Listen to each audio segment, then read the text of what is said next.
Midter 29er. Density altitude 1400 feet. Drone activity reported near the military ramp, exercise caution.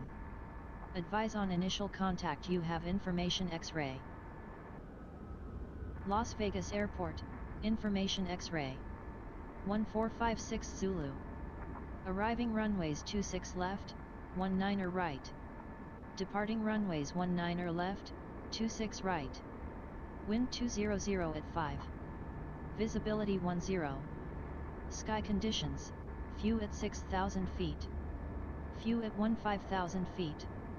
Temperature 4. Dew point -4. Altimeter 29er. Density altitude 1400 feet. Drone activity reported near the military ramp, exercise caution. Advise on initial contact, hello everyone. information X-ray. V1 rotate YT says hello. Las Vegas Luca is Airport, here, says information hello as well. X-ray. What's up everyone? 1456 Zulu. We are Arriving here runways at 26 left, 19er right. We are here at LAS today, Las Vegas, and we are flying to ORD. Obviously gonna be a really long flight, so let's see if my daughter will let me do that. I might have to jump off in between while we are cruising, but yeah, it's gonna be a nice long haul from the west to the Midwest, and weather is looking absolutely amazing, all served by active sky combined with the visual enhancements from Atmos. We also have Say Intentions running today, and look at all that traffic. You have Say Intentions running, so I've still been testing Say Intentions quite a bit, so maybe I'll share some of the thoughts there. Atmos absolutely looking amazing, man. I love this airport. But yeah, we have our SimBrief flight plan filed in, everything is locked and loaded. I also have my iPad connected to the OBS, so I'll be able to share with you guys the flight plan screen as well, so it's going to be really good. Lucas says, wow, I love the settings, looks very good, thank you. So yeah, we are in a fully loaded flight, so let's not waste any time and let's go ahead and start setting things up. So I'm gonna leave it at this view. Actually, you know what, let's see what kind of traffic we have. So all my traffic settings are set to 7 or 8, I think, in Say Intentions. So everything you see here is basically coming from 7 or 8 level of traffic. It's not much actually. Maybe in the morning there's not much going on at LAS, I'm not sure, because it is kind of, there are quite a bit of Southwests. There's this one pushing back, also an A321, but yeah, decent amount of traffic. Alright, let's get into our cockpit and let's start setting up. So GSX is also fully loaded. We are in cold and dark state here, and I also have auto FPS running. Let me just make sure everything is running correctly.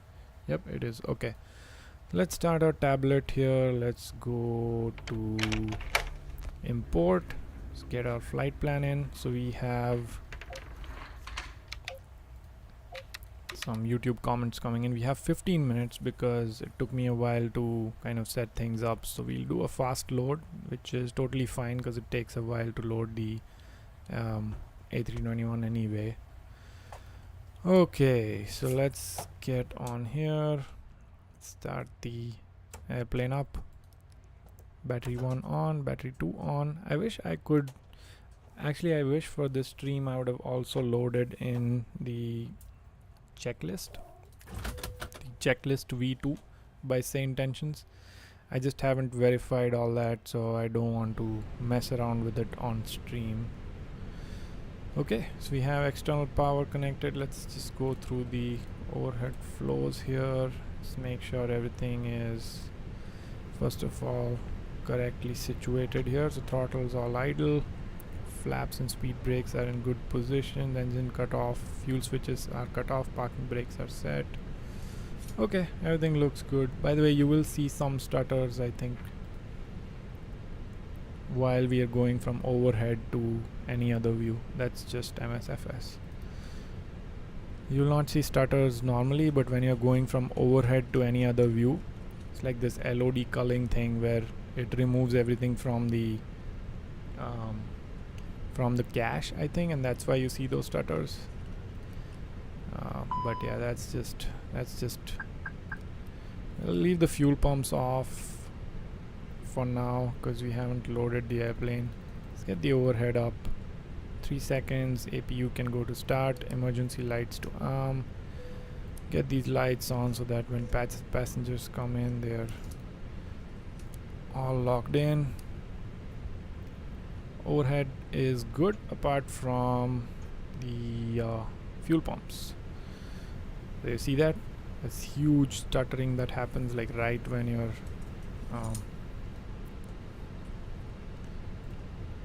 coming from overhead to any other view. That's just Msfs. Actually, it happens specifically with Fenix. With PMDG, I don't think that happens.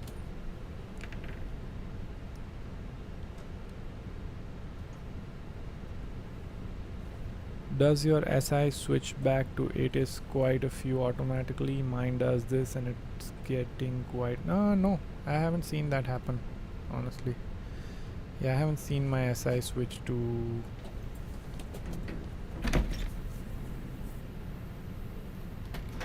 Asus. I have to manually switch it, only then it does. So let's load the flight here. I think we'll get a delay message because we'll probably be around 10 to 15 minutes late, but that's fine.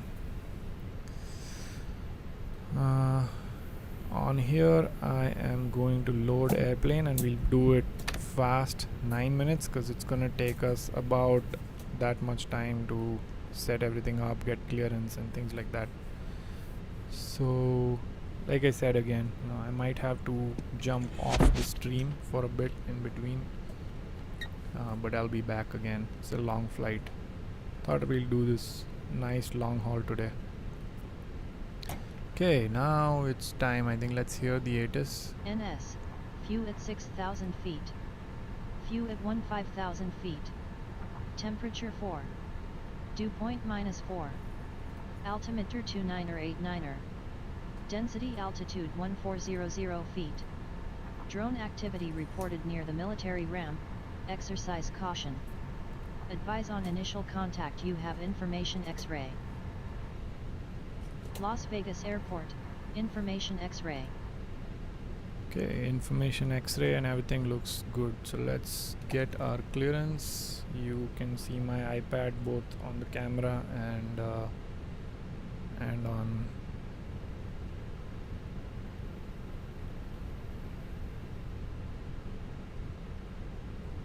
make it a little bit thinner here.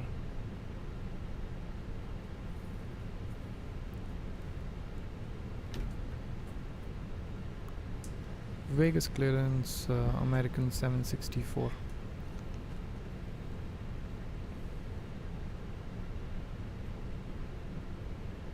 American 764, Las Vegas clearance, say destination and type of flight.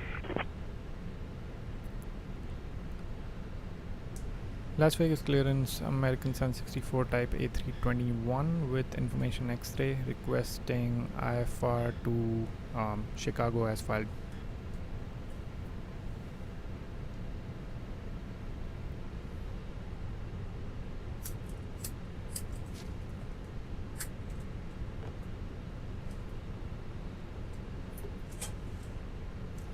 Did they even catch it?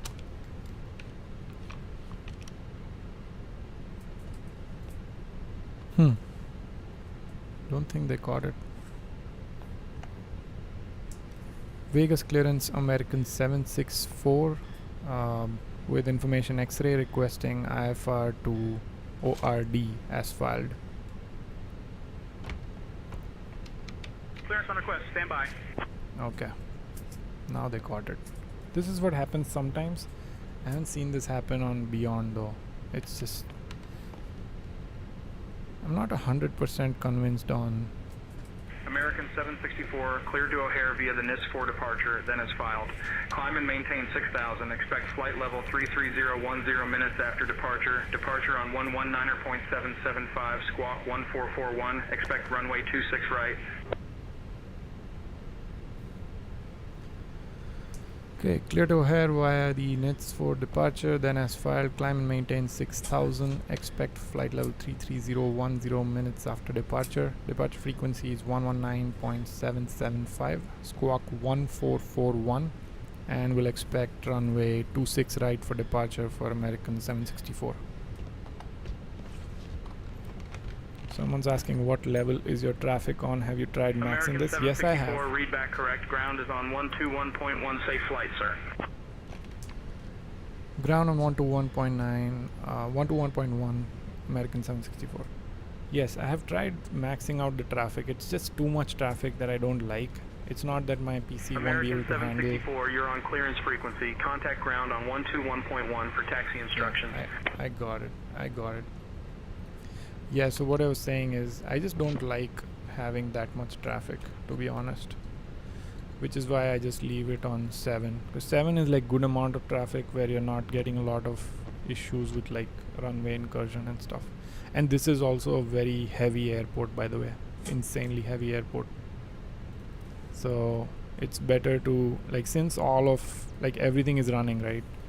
My OBS is going full blast, streaming in vertical and in horizontal. So my PC is like overstressed with all the stuff, right? So that's why I have just left traffic to 7. That's another reason.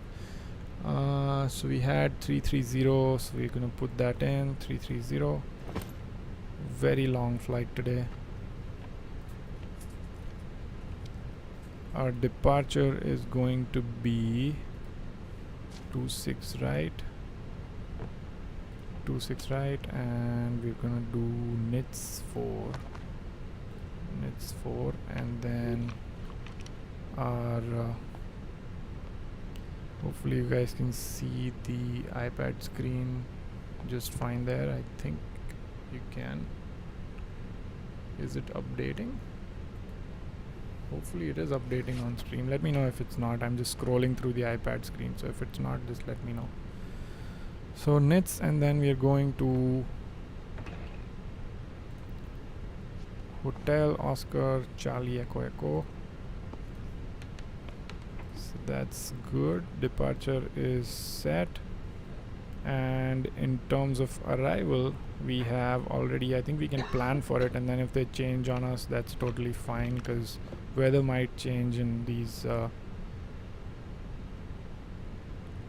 hours that we're gonna fly. So ILS 10 center is what they've given me, 10 center, and then we are taking the Benki 6, and transition is going to be IRK. Okay, so the flight plan is good. Let me see how much of loading is done. I think we are pretty much there, except some passengers remaining to board. But the fuel is loaded, so we can go ahead and start the fuel pumps. And our APU has been on for a while now, so APU bleed can come on and external power can come off. I like to keep all of this prepped up. Let's see, in terms of ground services, GPU and wheel chokes can go off because we are slowly getting ready here to get out of here. In terms of passengers, we still have a few left. You know what? FPS Lego says you don't play on VATSIM. No, dude, VATSIM is not my thing. I like AI ATC. You see how much like drop in frames I'm getting just from. That's crazy. This airport is really heavy, especially with the city installed as well. It's kind of heavy, and I'm also not sure what this light flickering. Look at those clouds, look really good today.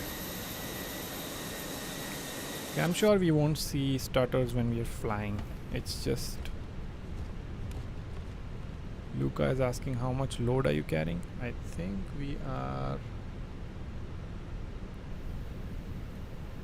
let me see. So in terms of fuel, we have like 24.5 tons, and then our takeoff weight total today is 181,000 pounds.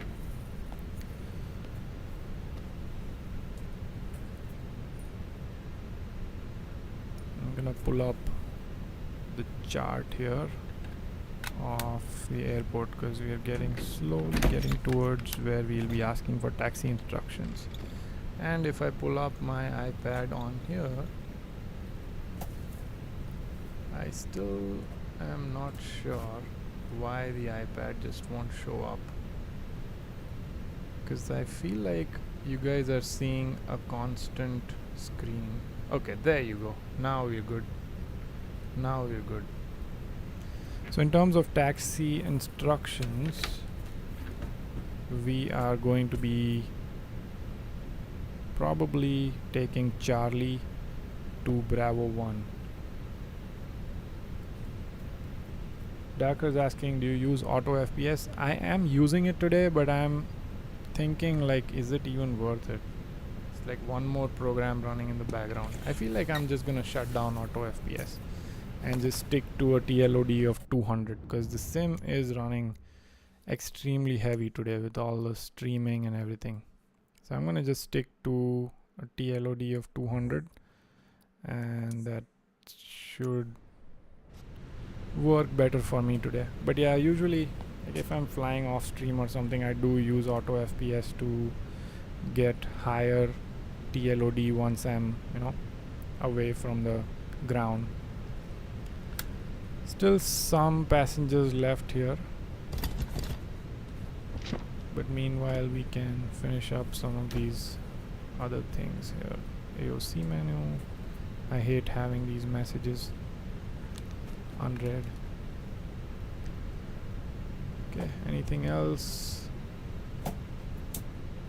In terms of departure, I'll plot that out as well. So we are taking off from 26 right, and then our initial altitude is, what is it, like 6,000 I think.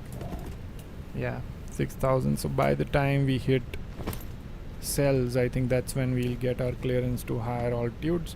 So we'll watch out for that. The plan is that right before takeoff, I'm going to hand over my comms to our co-pilot, because it's just easier to fly the airplane when someone else is handling the comms. So that's what we're gonna do. Apart from that, nothing to be careful about in terms of terrain, since all of our departure is mostly clear of terrain. Okay, looks good. And let's see, 223, we're almost done. Pretty much full load today. All the seats are full, at least, if not full load.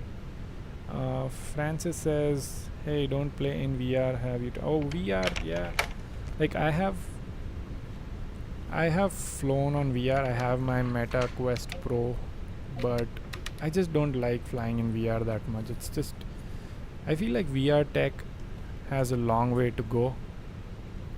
I like flying in like really high resolution and like good looking sim, I just don't like flying in VR that much.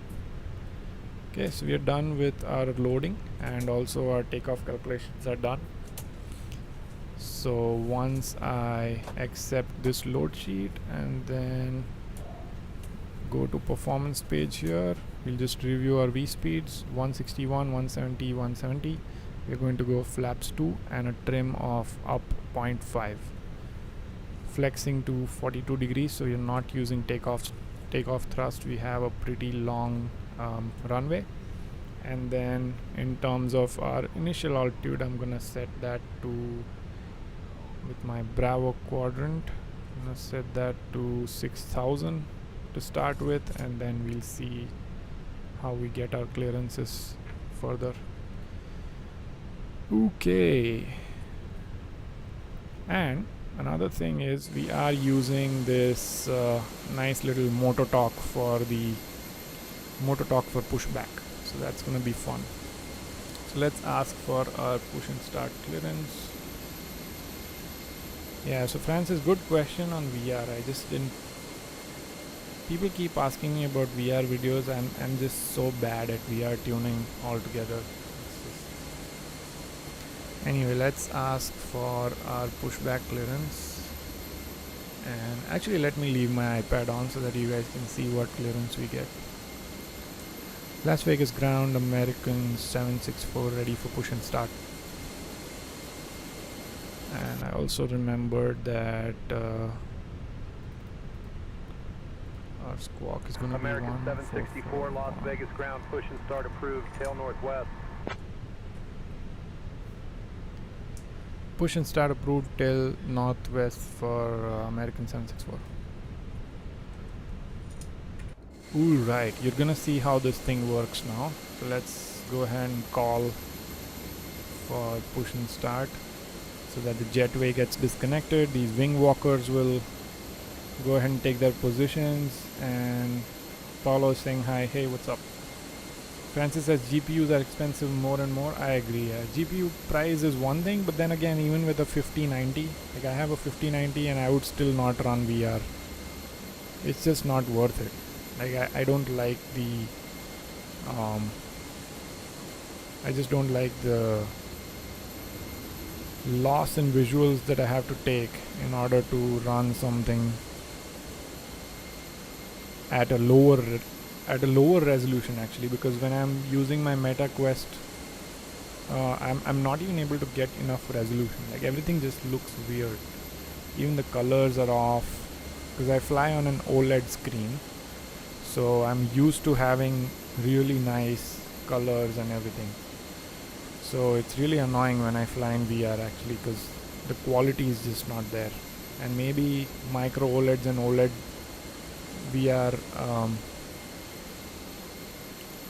VR headsets are better, but I just don't want to spend that kind of money on micro OLED or OLED VR headsets because the tech is just not there. It's very clunky. I get a headache when I'm flying for like more than 10 minutes.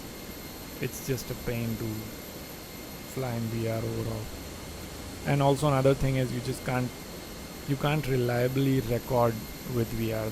That's something that I struggle with as well. So we were told to let's see.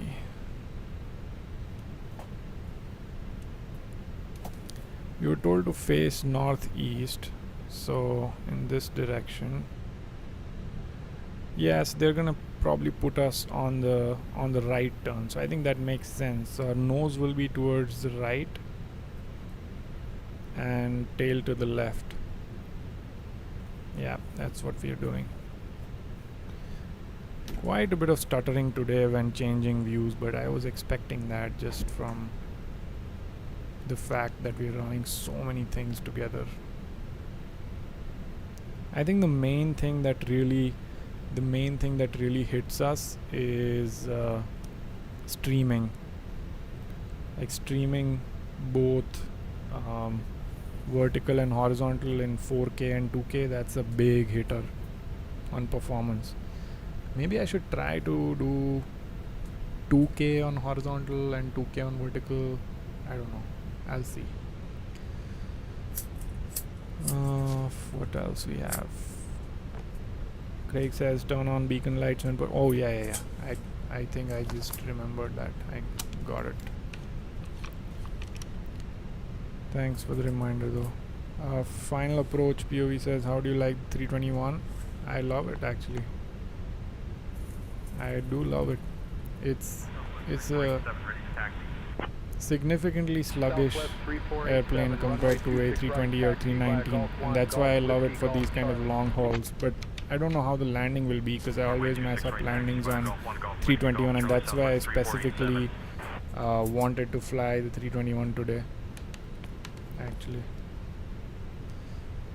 I'll have to take a U-turn. Well, whatever. Anyway, let's set parking brakes. I forgot to start the engine. 2735, ready to push. Get that going. Let's listen to the engine start sounds here. Southwest 2735, cleared for push and Sim start. looks amazing right now. Final approach POE says need a separate PC with capture card. I agree. That'll be really nice actually for streaming. Because this is way too much load on just one PC. Even though it's a strong PC, it just cannot, you know, just cannot handle it. Short of runway 1 right, then Delta Sierra. Anyway, I have my camera set to the yoke, but I'm gonna fix that soon, so don't worry about it. Southwest 2162, When we start flying, I'll switch it to the joystick. Craig says, oh, final approach is asking what's your graphic card. It's 5090. Craig says no problem. I play Explain 1112. Currently building a new. What kind of PC are you building, Craig? Have you decided specs yet? Hold short of runway 1 right, then Delta Charlie. Bravo, hold short of runway 1 right, then Delta Charlie, American 11904. Phoenix has to be one of the best sounds ever done. Like even after the PMDG revamp, I feel like Phoenix, the detail that Phoenix sounds has, is just crazy. So you see, even with 7, there's just so much traffic. You don't need to be on a 10 setting. And my daughter's up. Oh my god. Let me at least go through departure, and then I might have to take off for a few just to help her out a bit, and then hi.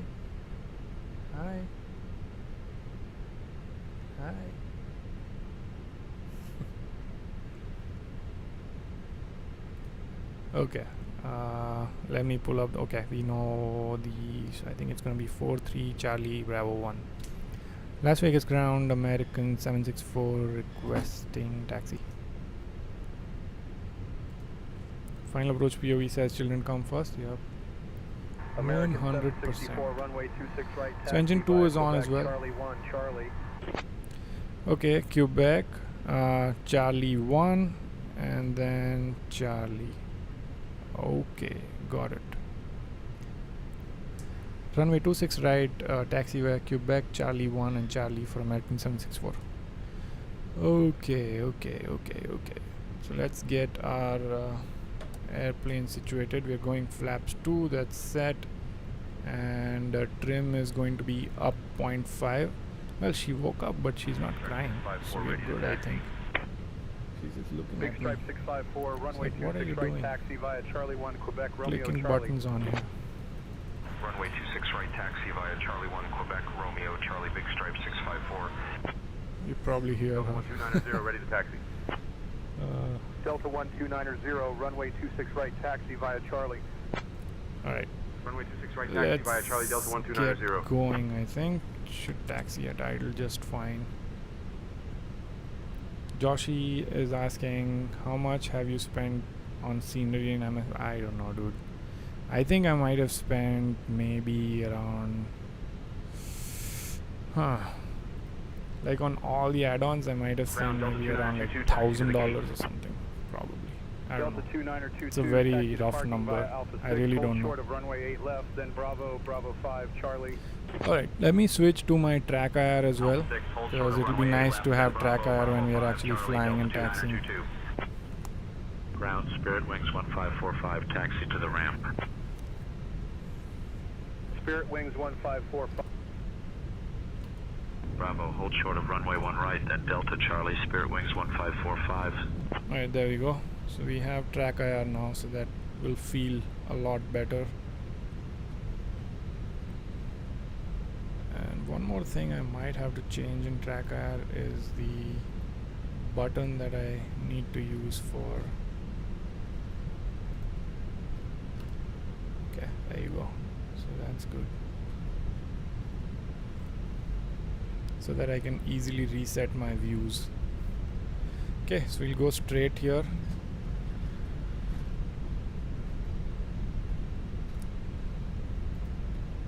Southwest, right there.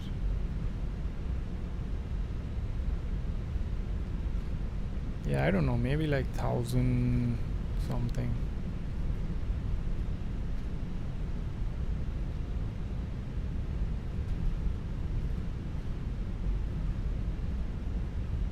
Look at that guy landing. It's probably gonna slam it. Look at that. It's funny how these guys just slam the landings. I don't know if that's a thing with like say intentions. Beyond ATC does the same thing. I don't know.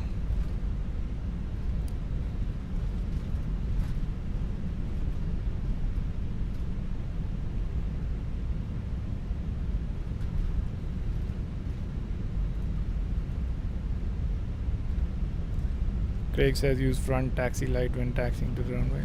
Yep, taxi lights are on. Craig says keep the landing lights off until you... Yep.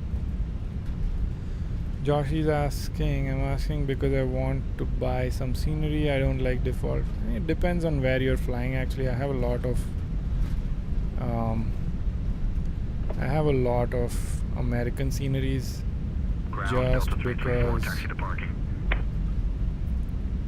I fly in North America quite a bit, but now I've started building some sceneries in Australia as well.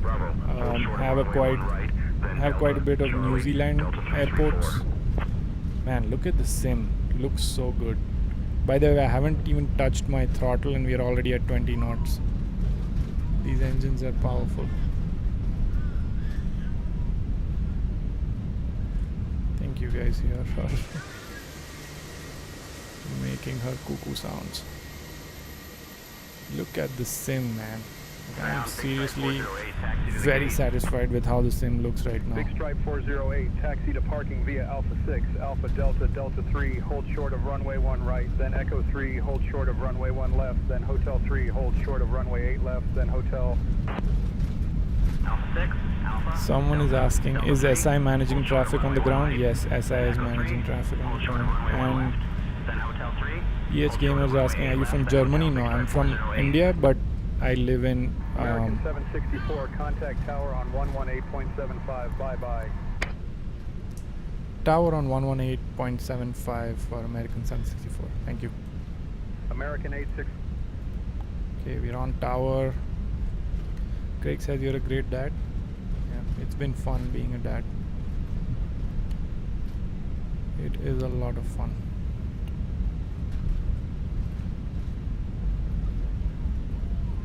Alrighty, so I'm gonna at least do that and get our APU off because we don't need that anymore. And look at how much of a line we have. Well, only 3, but still decent amount of line there. For me at least. I hate just waiting around. When I'm streaming, I'm just like, you know what, A to B, that's what I want to do without any hindrances, failures, unless I've planned for it.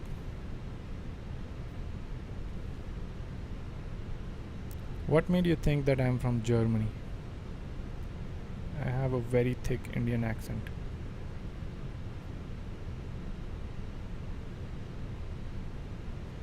By the way, I was able to get my Fenix FCU working with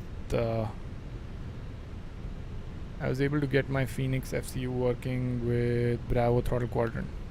So that's amazing. Craig says the sim looks amazing. I know, right? It looks crazy. Wait till you see how it looks in the air.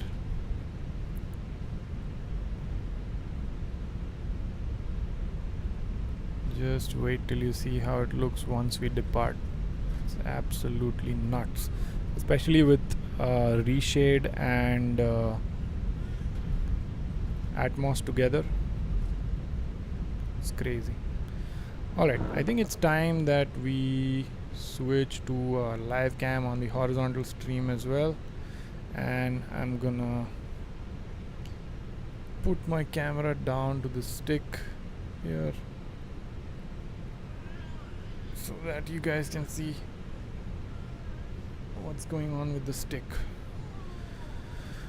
Alright, runway turn off lights on and take off lights on. Actually, you don't need landing lights. Are you from Toronto? No. Which graphic card do you have? I have 5090. Brownie says, hi, just want to say I love your videos, really help me out a lot. Thanks a lot, man. Thanks a lot for your support on the channel. It's honestly nothing without you guys commenting and liking and subscribing and all that. So yeah, thanks. Final approach POE, where are you departing from? We are going from Las Vegas to Chicago. 704, hold short of runway 8 left. Let's see. Let's get out a little bit. 704. Las Vegas Tower, Southwest 3451 established on the Look RNF at Zulu that runway view. 19 Look right. at those Southwests taxiing up Southwest right behind 3451, us. roger.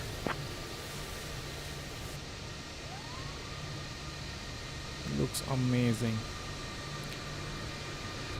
So happy with the sim right now. I think we're ready to depart, right? Are they going to clear me just as is, or do I have to ask? I don't know. Josh is asking FS Realistic Plus, the immersion is another level. I agree.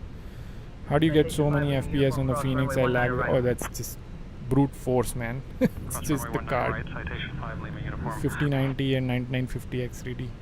Big strike 408, cross runway 1 right.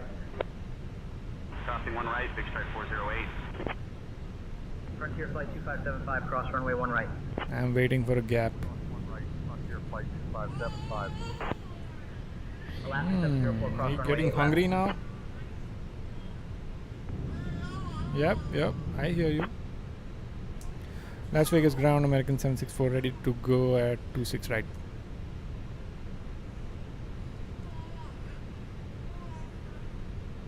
American 764, Las Vegas Tower, runway 26 right, wind 200 at 5. Tower, RNAV Rudy my cleared bad. for takeoff. Runway 26 right cleared for takeoff. RNAV Rudy for American 764. Wait, let's go. It is quite. A gamer is asking how much for the card. You mean how much for this thing? GPU. I think I paid 2700. Holding short of runway 1 left, big strike 408. I hope this dude is landing on. Okay, he is landing on runway 27 left. 26 right. So we have RAS now, which is runway awareness system, something, which is what you hear here. It said that approaching runway 26 right.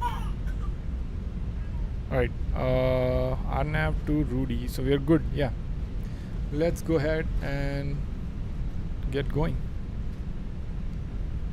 Do we have this thing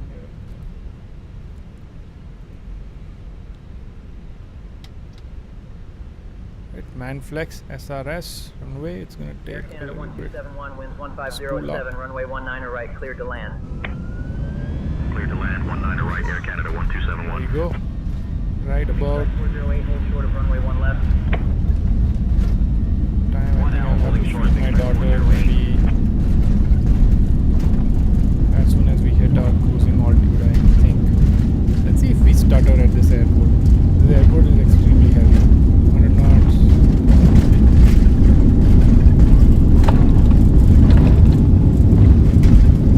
FS Realistic Plus really adds a lot of immersion to these rollouts and taxi and all that. You guys will see how it reacts on landings as well. Right, V1, rotate.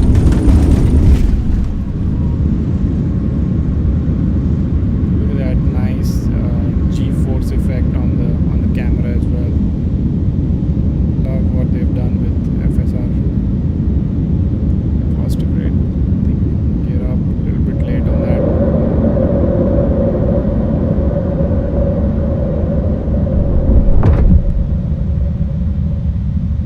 I need to turn off some of these sounds that are on. Contact departure.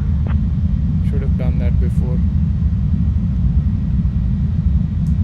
Over to departure, American 764.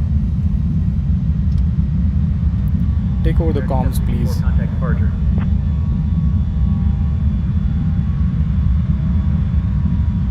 Take over the comms, Hooly please. doolies, I'll take over the comms, Captain. Switching to departure on 119.775. Hooly doolies, I'll take over the comms, Captain. Legion 1703, hold short of runway 8 left. Runway 8 left, Legion 1703. Just focusing on flying right now. I'll get back to chat in just a little bit. It's a lot of fun to hand fly this thing. At green dot, we're gonna go flaps clean. Just not yet.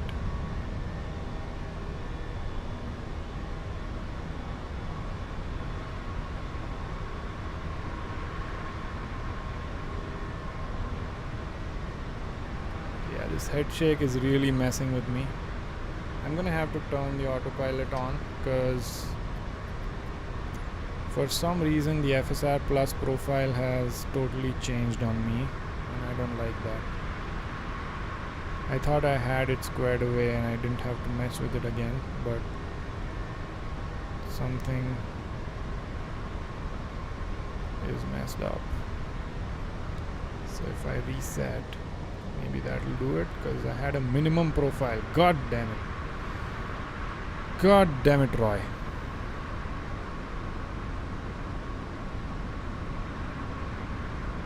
Row flyby, maybe let's try this one.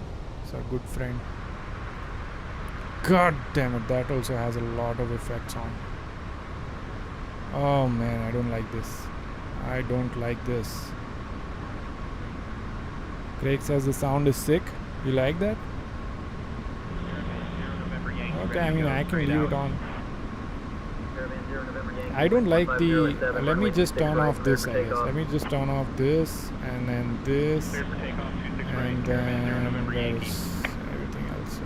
497, winds 150 at 7, runway 19 right, cleared to land. Cockpit ambience, all this is fine, I guess. Control gust, control lean, I don't want that. Control gust, I don't want that either. And then what else?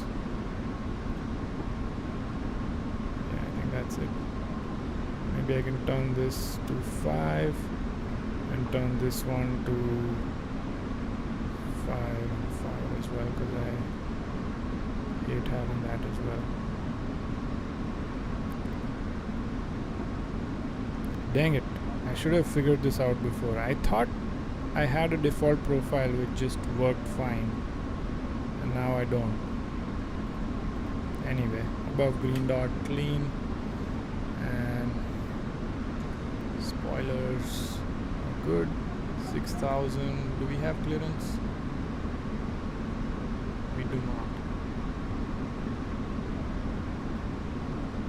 Are we on departure already?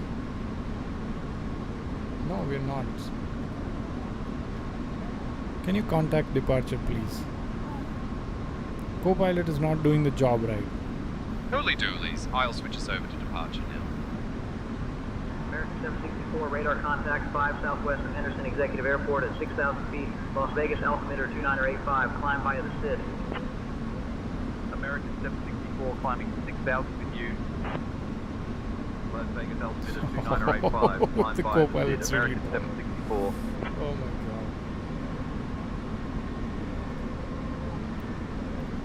Alright, climbing via the SID now. And then let me disable track IR so that I can read chat here. Josh is asking, that's beyond ATC? No, that's the St. Engines. Benz is, I really like your content, keep it up. Thank you. How did you get the RAS? Oh, it's a default feature now with St. Engines. RAS is a default feature now with St. Engines. Craig says keep them sounds on. Sounds more realistic. We'll leave it on. The only thing I disabled is this control lean, because it's so hard to fly the airplane when it's leaning around like that. Also, do you guys feel like there's a lot of vibration? Like a lot of engine vibration? It shouldn't be this much. Maybe. American 764, contact Las Vegas departure on 125.475. Okay, over to departure American 764, letting you know, reported about 10 minutes ago, an aircraft near your position reported moderate turbulence between flight level 80 and flight level 95. I can feel it. Las Vegas departure on 150. 8095. American Okay. 764 764. Good morning, 9000 for It's way too 17000. much here.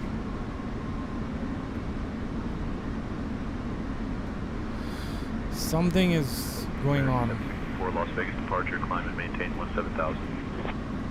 There's some effect on which is just vibrating our engine as if there's no tomorrow. Oh, it's engine motion. Now I get it. Okay. So I don't want it this much. American 764.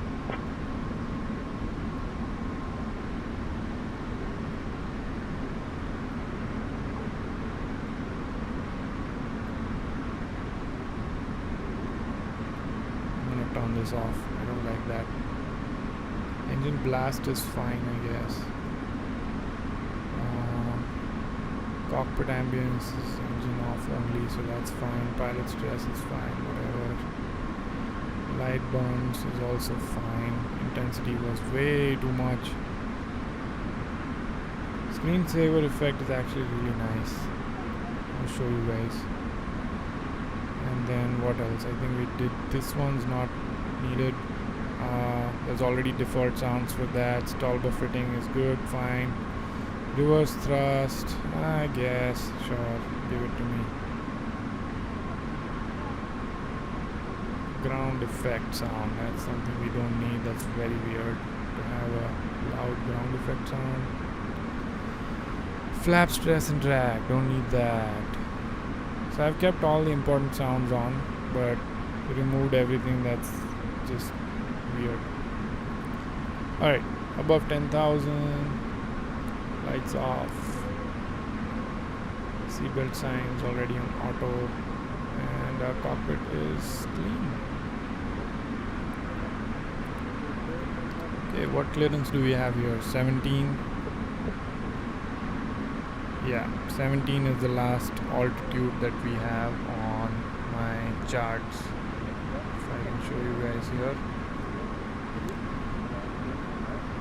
SGFRD is at 17,000, and then that's it. That's all I have. There's no other recommendation. Craig says, is there any recommendation for a CPU?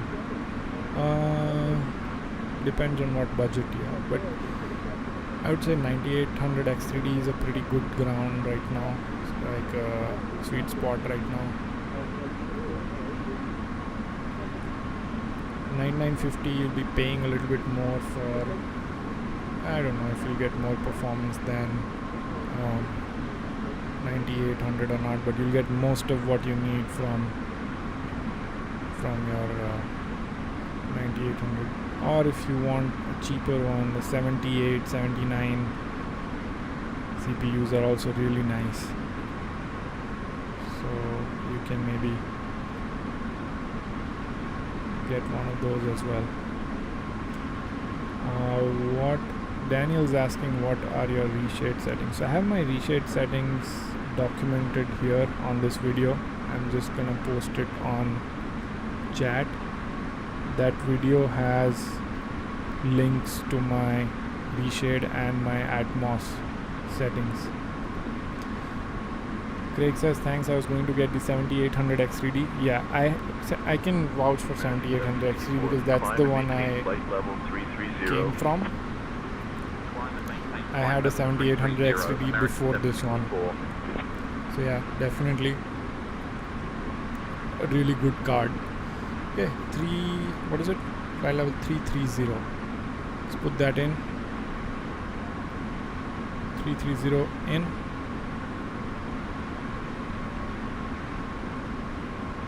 Yeah, feel free to join our Discord. There's a lot of other presets as well. Lupo has created a really good preset for reshade. I think a lot of people like that one as well. I'm yet to set it up, but I want to try that one as well. Lupo Realism preset. You can look for that one. That is posted on our Discord as well. He is a pro at tuning the sim, like the looks of the sim.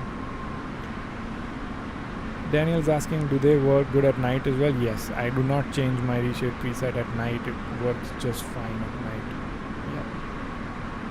Craig says thanks. Yep, no problem. Yeah, 7800, I think you will not go wrong. 18,000 feet, let's pull to standard. The only reason I really switched to 9950 X3D is because I wanted the best of the best PC that's available. Otherwise, I think 7800 X3D and 4080 was just doing fine for me. I could run probably like high settings. I remember most of the settings too high, texture resolution maybe too high, not ultra. I was mostly VRAM limited when it comes to 4080. But I was running 2K resolution back then, while now I'm running 4K. So, but yeah, if you really want, like the way I think about it in terms of PC building is that you're going to spend a lot of time on this thing. So as much as you want to cheap out on some of the stuff, I would say you should not. Maybe just wait and save up a little bit more and buy the best of the best, or at least, you know, somewhat top of the line hardware, so that you're good for the next whatever, you know, 8 years. I mean, I know the cycle is much faster than that, right? You will 764, contact Los Angeles Center on 124.85. Okay, I'm gonna get rid of this camera here so that you guys can actually enjoy the sim. Okay, over to Los Angeles Center now. Still climbing just fine. It's gonna take a while to climb. You see that? It's almost 100 miles out, our top of climb. But anyway, what was I saying? Yeah, I was talking about hardware. So I would say you should just, you know, spend a little bit more. I think you will thank yourself later. Do I have a GoPro cam or something like that on this? I thought I did. Maybe I don't. I thought I had a GoPro cam. Let me check. No, I did not. Oh, there you go. Button 16, 17. So I think it was this. Is it?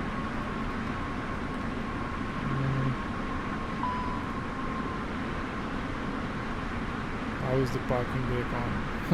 Makes no sense. Oh, I think my button was bound to the parking brake and it got turned on. Let me see. Oh, I think I know. Maybe it's this. There you go. It's the button on my yoke. There you go. That's the GoPro cam. Daniel says I have i9 12900K and a 4080 and get about 70-80 FPS with PMDG. What will FPS drop be with reshade? I think you can expect maybe around like 5 FPS drop, if I'm not wrong. Somewhere around 5 FPS, I think. That's what I remember when I tested my reshade. Sometimes you don't even get any drop, sometimes you do. It's weird. But max, I think 5 FPS. It's totally worth it for me, honestly. I can show you how it looks like with and without reshade, okay? So real quick here. This is how it looks like without reshade. Look at that. Let me go outside. Actually, it will make a lot more sense from outside. So this is how everything looks like without reshade, okay? Not bad. But you see how everything is just too yellow and kind of warm. And then this is how it looks like with reshade. Okay, everything looks much cooler. Whites actually look whites. They don't look yellow or orange. And that's what I really like about my preset and a couple of other presets that completely get rid of that orangish, yellowish look of the sim. So again, reshade off, reshade on. Okay, look from top down, reshade off, reshade on. So everything becomes a little bit cooler, which is how I see the world. At least to my eyes, world looks more like this than it looks with the default colors. So like for example, just focus on, let's say focus on this cloud here, okay? This white cloud here. So when I turn off reshade, you see how this cloud is not actually white. It's more like a light yellow It's like having white color and then putting some yellow drops in it. But from the above, it should actually look like white. So when I turn reshade on, it becomes nice and white. And also the blues are enhanced a little bit as well, which is a great part about this preset. And I use really basic effects, so there's nothing crazy going on. If I can show you here, I only use color temperature, shadows, midtones and highlights, editing that, and then contrast, brightness, saturation and blur. A little bit of blur looks really good at night and even during bright days. This is all I'm using. And then I've tuned the effects. Yeah, it's really good. And then if you turn on performance mode, that almost brings the FPS penalty to like minimum. I will not say that it's 0 for sure. Maybe for my system it is, but you might see a little bit of penalty. You just have to load it and check. Oh, look at that turbulence we have here at 26,000.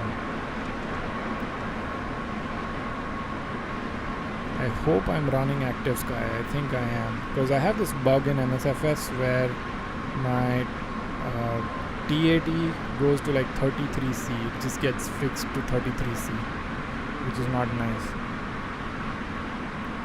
Daniel says, I thought about it for ages, but after seeing that, I'm definitely giving it a go. Yep.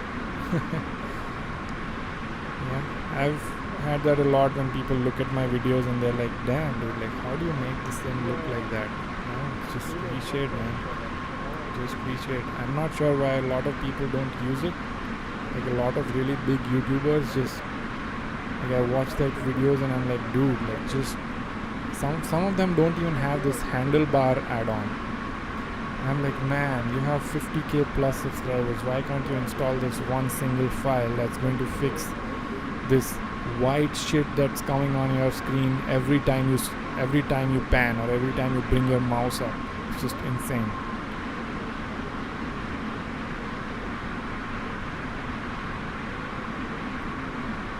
And that's one of the reasons I like putting out content, is that I really want to put out high quality videos. Something that people actually enjoy watching. Like, oh man, that looks good. We're getting close to real. That's the reaction I want from people. But yeah, it's just... Daniel says, how do I get rid of it? Oh, the handlebar, there is, let me send you a link real quick.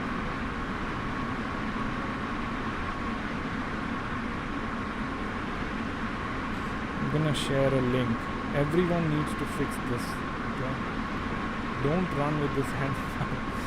It looks terrible and it also gives anxiety. Okay, there's the link. I put it on both the vertical stream and horizontal stream. So that will get rid of this weird white thing that shows up every time you scroll your mouse or every time you pan around. Let's go to our GoPro view. I think this one is better. Gregorio is here. What's up, Gregorio? How are you? How are you doing? Thanks for all the videos. Thank you for the support.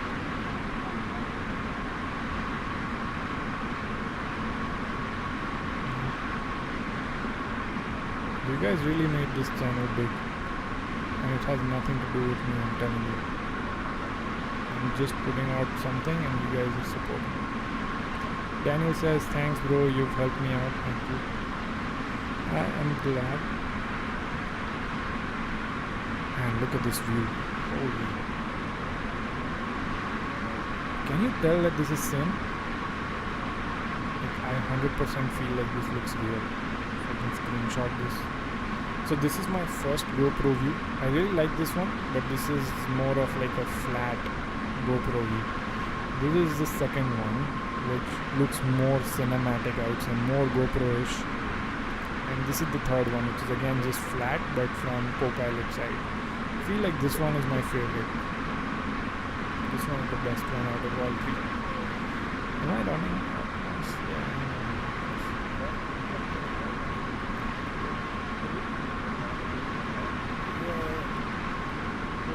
Daniel says, bro, that looks so real. I know, right? I look at those clouds and just the reflections from the on the dash, the grunge effect.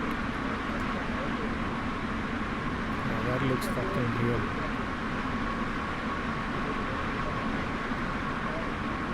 This maybe not that much, because I feel like this is an unrealistic focal length from a camera. But this one looks real.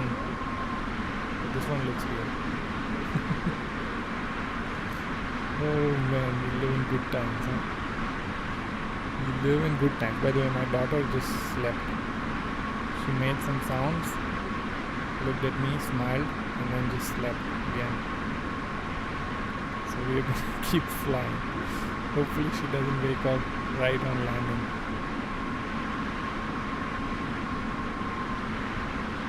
Yeah, if you guys haven't subscribed, make sure you subscribe. It really helps the channel grow. And we do put out some helpful content, so it just helps reach more people, help out more people with getting their sims to this kind of level. Because at least on my Discord, whoever is on there or whoever is subscribed to me, I would want their sim, no matter what kind of system you have, I want your sim to look good and to feel good.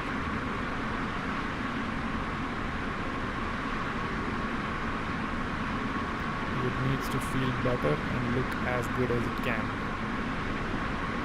Let's go to some wing views. How about that? I guess wing views are a little bit underwhelming, but no surprise, it's a bright day.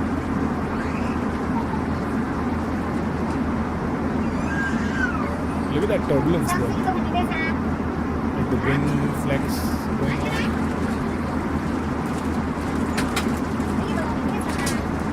Also, these cabin sounds are all coming from FS. I feel like it's too loud. I'm gonna turn it down. Maybe I can turn it down from here instead of turning it down from OBS. Okay, that should be better.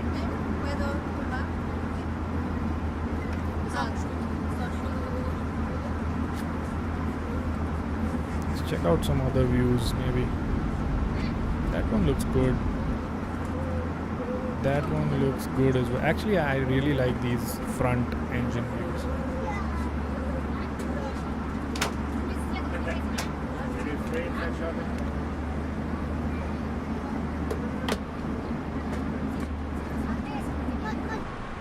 Alright guys, I think I might have to...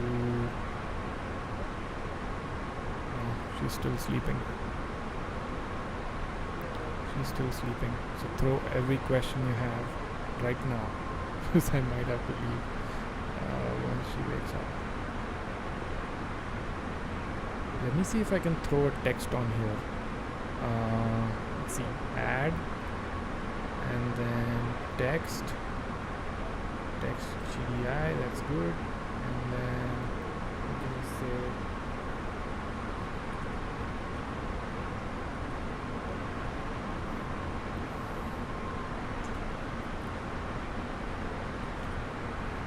I'm just gonna say on baby duty, BRB, and then when I have to go, I can just enable this, I guess. I think that's a good idea. Can you guys see the text? Just report to me if you see the text.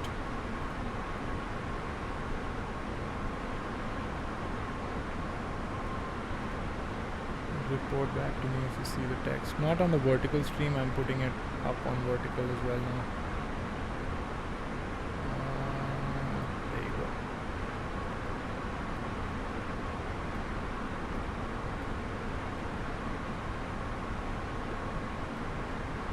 Okay, I think vertical is up as well. Gregorio says you can see it. Okay, good.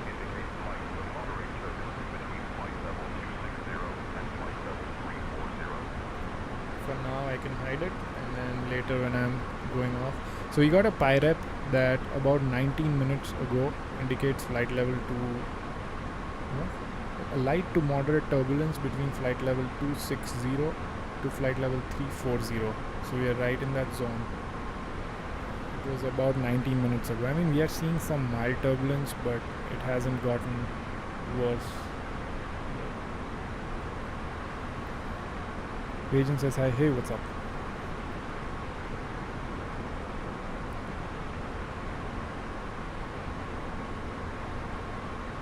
My god, that's a tough name, man.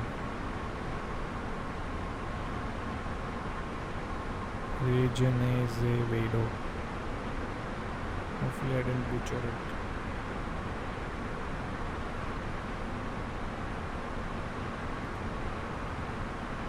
Yeah, let's give our plan a quick check here. We have a pretty long route today. Okay, so ETP roughly at drawl, and then we are going to be vectored after, what is this? It's Kiok, grams, that's where TD is. And then okay, why are we even going there? I don't get it. But let's see, we'll have to replan our arrival, because we should not even be going to Tony if we are trying to land at 10C.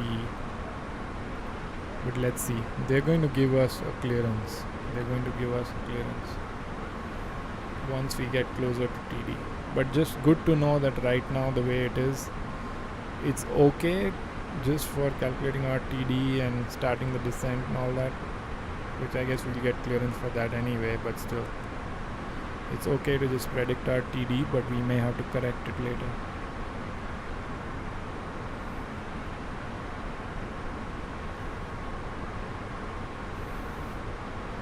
Do you think we should simrate, or do you think we should not simrate? Let's see.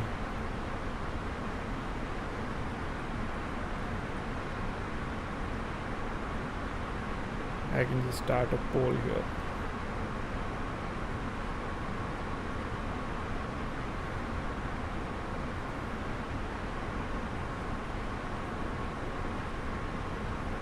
Simrate or leave it real time? Start the poll. Let's see what you guys think.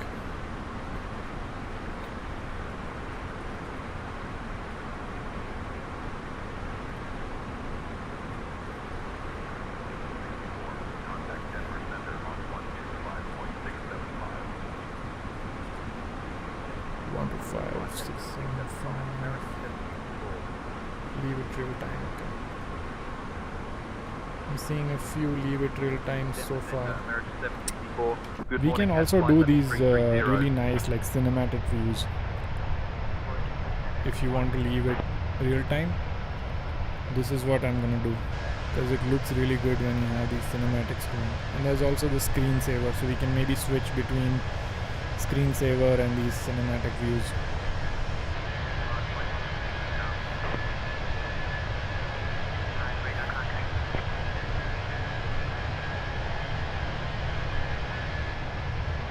Took a while to climb.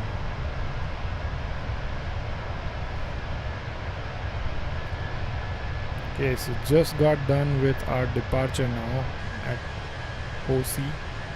That was our transition point, and now we are on our flight plan. Somewhere around Drawell is where we have I'm just looking at my iPad here. Somewhere around Drawell is where we have our ETP, and then maybe IRC is where we start our descent. Let's see. That's our plan. I do think it is a good idea to leave this on, and One more thing I can do actually is flip this up.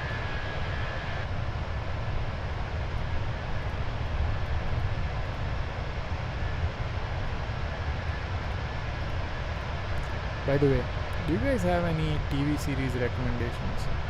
I'm on my parental leave right now. I've been watching a lot of Walking Dead recently. Craig says everything looks good. Good. I'm on season 7 of Walking Dead right now. I did not think that I'll get so hooked to that one, but it's actually good. I actually got pulled in quite a bit on that one. Like first season I was like, whatever, it's not that good. When I started watching it more, I really got looped in.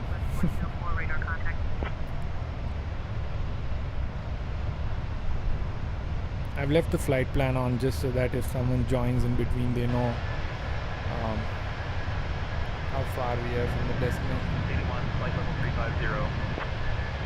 Oh, one thing I forgot is to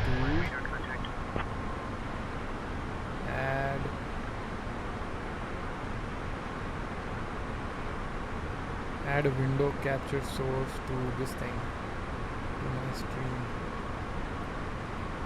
on vertical stream, sorry. So I'll do that really quick. And also crop it there.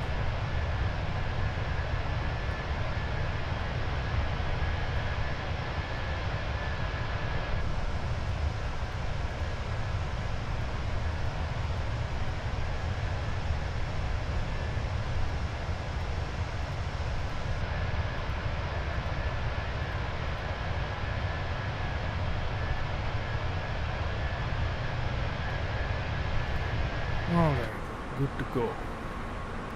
Good to go on both streams.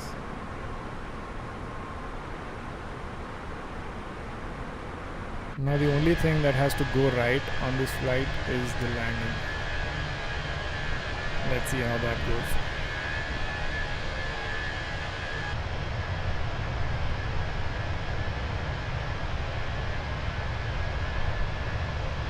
Denver Center, Southwest 2686, flight level 370.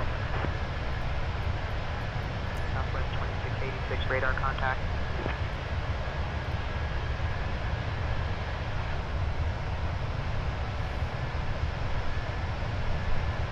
I want to bound this to some key, but I'm not sure which one.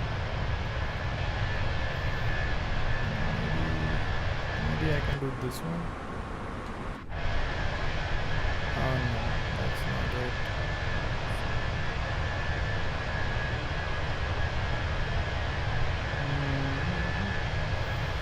Screensaver, maybe K?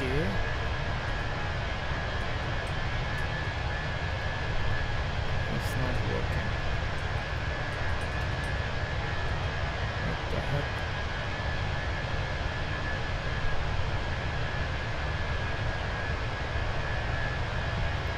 Maybe I can just stay in the cockpit for 120 seconds and it's gonna do it. I want to show you guys that effect. Let me also turn on the music that comes with that. Screensaver effect's really cool. Ambient music 1, we put it to like 30, 40 or something. Okay, that should do it now in like 120 seconds. So I'm gonna idle the mouse for 120 seconds.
Positive rate is here. What's up? How's it going? So we have 2 votes for leave it real time, and actually it will work if I leave it real time for today for me, because I might have to jump off at any point and then come back in. Gregorio says, what's the most CPU consuming setting besides TLOD and LOD? TLOD, let's see what else is there. I think I know what it is. Traffic consumes a lot of CPU resource. So if you have traffic enabled and you're going crazy on traffic, that will really hit your CPU.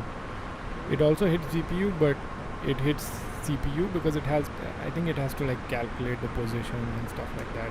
That's where it hits the CPU more to start with, and since the main thread is already overloaded, traffic really pushes it. And then GPU part is fine because most GPUs are strong enough to like render that information that is passed on by the main thread and render thread. But just the part of calculating where what plane is and all those things probably add up to CPU usage. And then what else I'm thinking? So TLOD and OLOD are very obvious, those two definitely. Buildings, I think buildings detail hits CPU.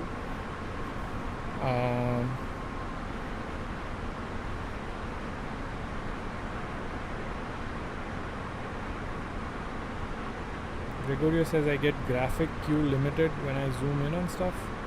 What kind of graphic card and CPU do you have? Positive rate is Sky Gear from our Discord channel, I think. Helps a lot of people out there.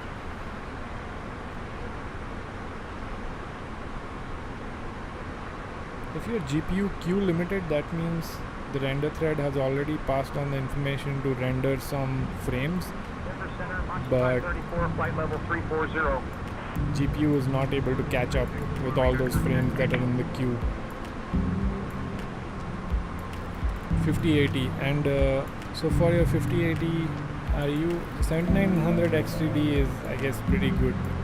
So for your 5080, are you like VRAM limited or something? Because I think 5080 has what, 16 GB VRAM, so you probably need to bump down your texture res to high. That's screensaver mode, by the way.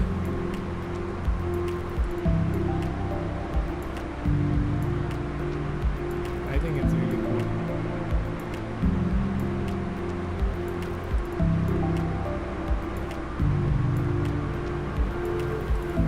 It emulates these head movements that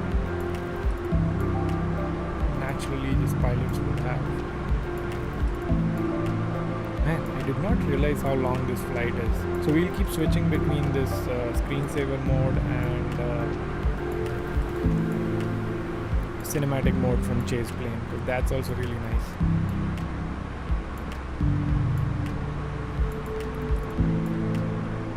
Oh, nice that I have this enabled here, because it shows my destination ETA on my iPad.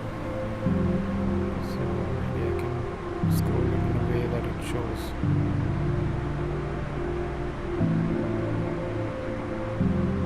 miles. 1,022 miles still left.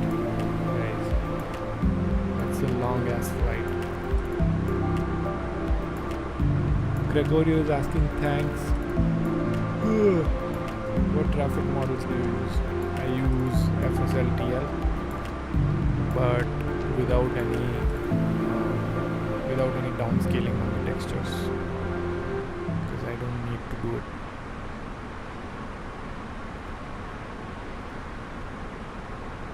FSLTL, I've heard that FS traffic, what is it? I think it's FS traffic is really good as well in terms of performance. I think it's better than FSLTL is what I've heard from my friend. Do you guys prefer leaving the sim brief plan on, or do you guys prefer leaving just the sim on? I've left it on because I thought that it will help anyone who just joined to know where we are at and what we are doing.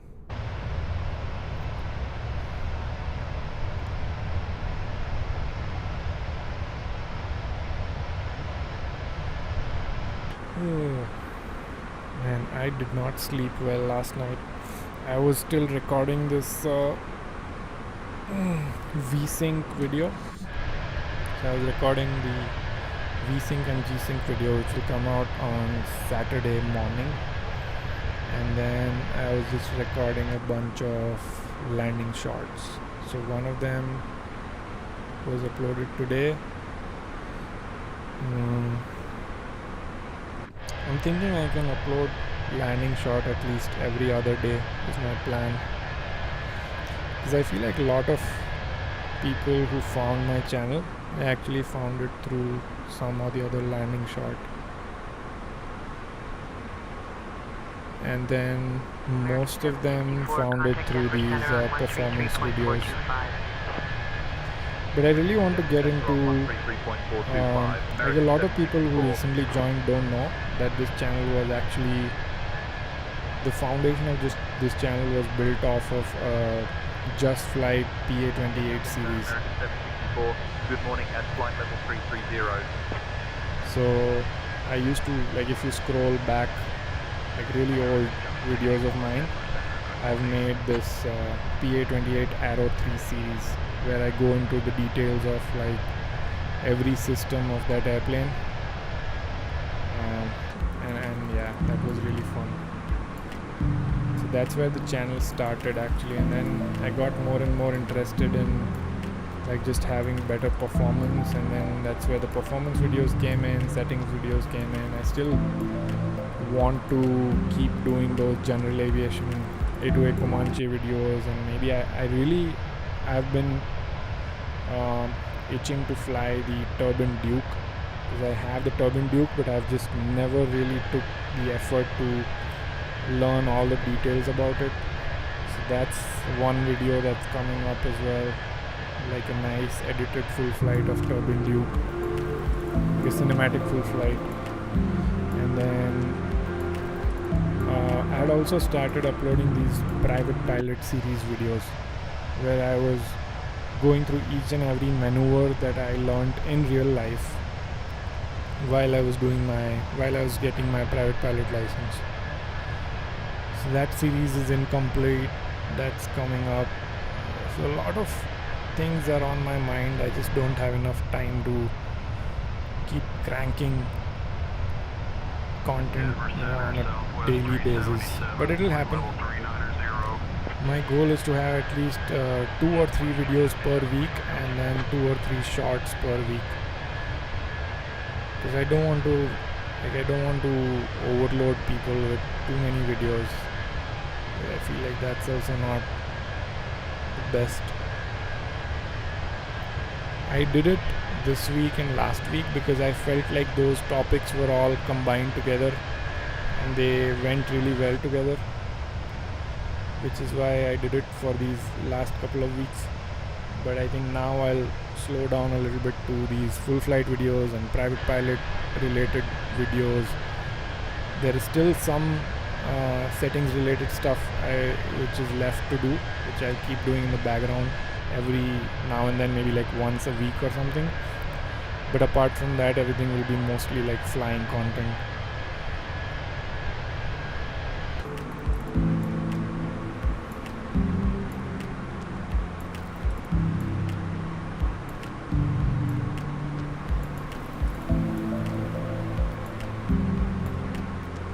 So yeah, if you haven't subscribed, follow along for all of that's coming.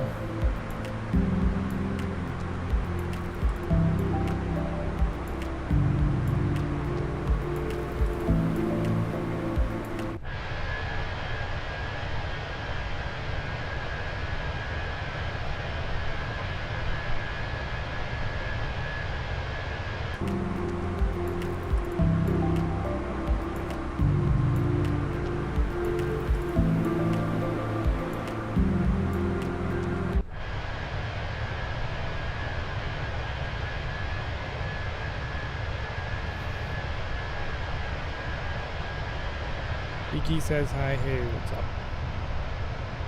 Why do these messages say said hi? Like it almost seems like you were writing said hi. It looks weird. Oh look, we have snow now.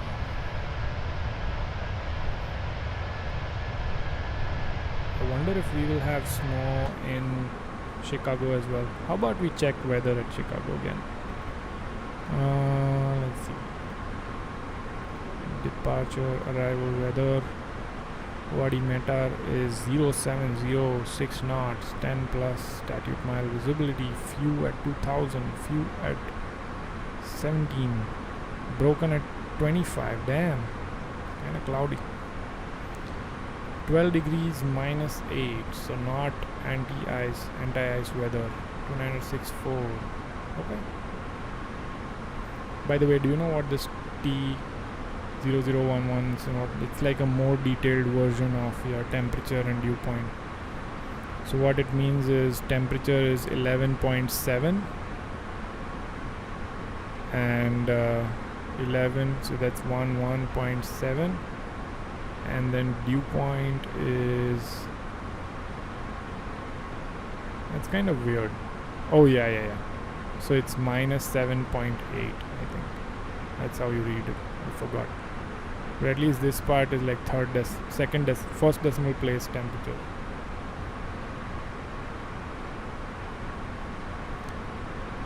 Daniel says I've just downloaded your preset from Discord. How do I toggle the preset on and off? So you'll have to set up a key. Let me show you here real quick.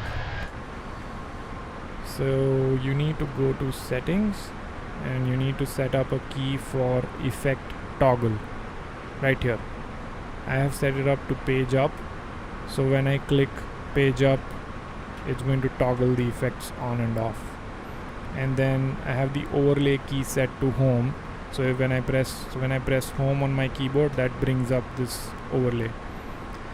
Another really cool feature is you can also take screenshots with reshade on top of it, right? So you can save it as a JPEG, 90% quality, which is really nice to upload on Discord or anywhere. And I have set that key to print screen, so I can just press print screen and it will take a nice screenshot and save it. And then just make sure when you load it, just make sure that you have these 4 effects enabled. If not, then there's something that has gone wrong with the installation. So just make sure that these are enabled. Okay, that's how you set it up. Hopefully you got that right. Sanku is here. What's up, man? Sanku says beautiful.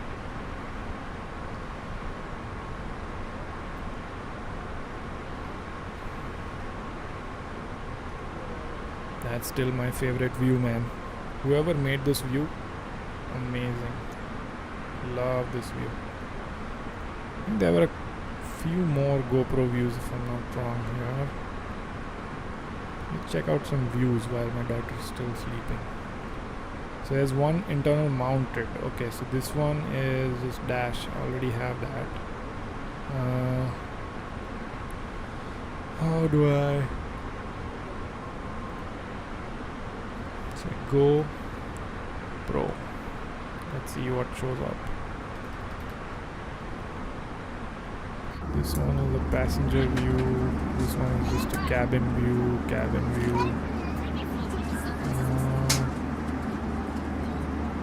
GoPro internal mounted. That's the. So yeah, there's not much here. I think I have all the views pretty much.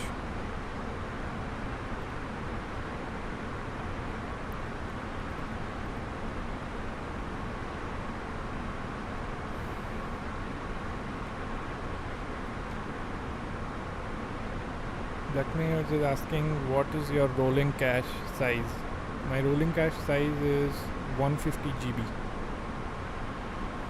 because I have a dual 2 TB SSD, out of which one of them has X-Plane and MSFS installed, and it's pretty much empty. So now that MSFS 2024 pretty much just streams everything, the space has gone down that's required to run MSFS. So I'm able to have really nice big rolling cache size. Don't think I've looked into the details of if it affects performance or like panning, stutters or anything. Probably doesn't, because otherwise someone would have reported it. But yeah, I just like to keep it high so that it caches enough scenery, it doesn't have to like download it.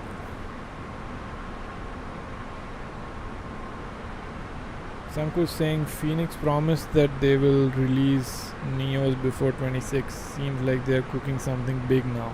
I mean, what can it be? That's what I'm thinking.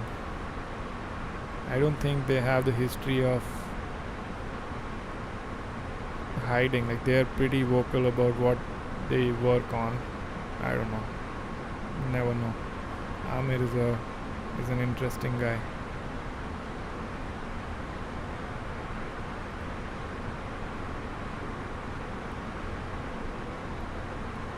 I heard a really good argument from, I think, Island Sim Pilot, and Island Sim Pilot was actually quoting Emmanuel, who's A330 driver. You guys might know his channel.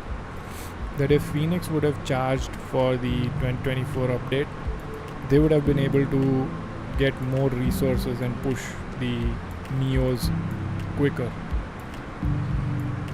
Which honestly, it's not wrong. It's not wrong. Like, yeah, they could have charged maybe like $10-20 and put it all back into the product if they really wanted to. But that's the thing, like, customers just don't see it that way. Customers just start getting really frustrated when devs ask for, that looks terrible, all that clipping. Let me see if I can enable. Can I enable the cinematic? I think that's cinematic, right? So the cinematic mode and man, I'm sleepy. The cinematic mode and screensaver mode are messing with each other, it seems. So yeah, about Phoenix, I feel like the comment that A330 driver or Emmanuel made about just charging the money and then getting quicker on the product is correct. But the problem is none of the customers see it like that. They would have expected the product early anyway. That's the problem with all of this. Because you don't know what would have happened if something else would have happened. So they would have released, let's say they would have released the Neos in 26. But you wouldn't know if they did not charge for the update. When was that update coming? When was the Neos update coming? That's just what makes it complex. I don't know. They probably just want to prioritize customer relation over business. I'm not sure. Joshi says after the Neos they should work on an A330. Really? I feel like there's enough Airbuses. Like, I want something more interesting to fly. Like maybe some E-jet or something that's like really well detailed E-jet, you know? Don't you think there's enough Airbuses in the market? Like, I'm honestly tired of Airbuses. Anybuilds has A330, 340. There's a bunch of others, right? There's this fly-by-wire, obviously amazing. And I'm not saying those products are not good. Denver All of them are good. Delta 2800, flight level 350. But I just feel like there's too many of them now. And I feel like we need some variation, like make some really nice E-jet, which is study level, like somewhat like Phoenix, right? Somewhat like the Phoenix A320 or 2119. That would be some fun to fly. I mean, if they make another A330, like sure, I'll buy it. But what I'm really excited about is something new. Like for example, A2A is doing an experimental aircraft. RG550, I think they're doing. That's the fun part.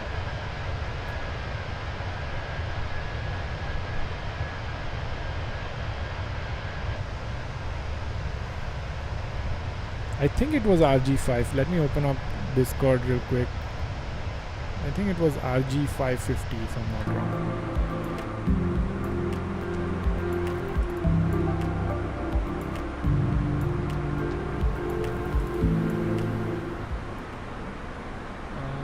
Discord is here. Let me pull up the A2A community announcements. There you go. There you go.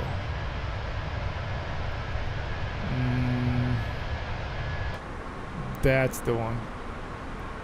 RG550 Legacy RG550. This is gonna be a day one buy for me. Like definitely expect a video, multiple videos actually. I might even buy a freaking force feedback joystick just for this add-on. Rahul is here. Aren't you working today? Rahul says any builds working with Asobo on the A330 has been bad for this fin. Why is that? So looks like they're doing some really nice detailed work in modeling. I believe this is to support the CFD simulation on the airplane. But yeah, this is gonna be, oh, that's for the photogrammetry scan. Okay, got it. So it's for the model scan. That makes sense. But look at that. It looks amazing. Is that a gear handle or parking brake? Probably gear handle. That's scary to have gear handle there. So what's the max speed on this thing? 240 knots. Damn. This thing is fast. Yeah, this will be a lot of fun to fly.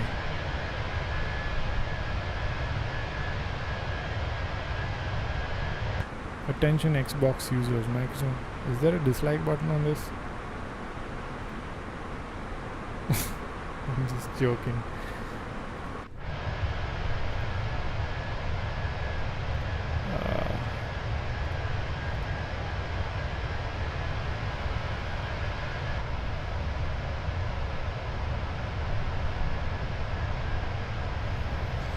Yeah, the last update from Phoenix was long back, man. Really long back. Where is it? Announcements. So they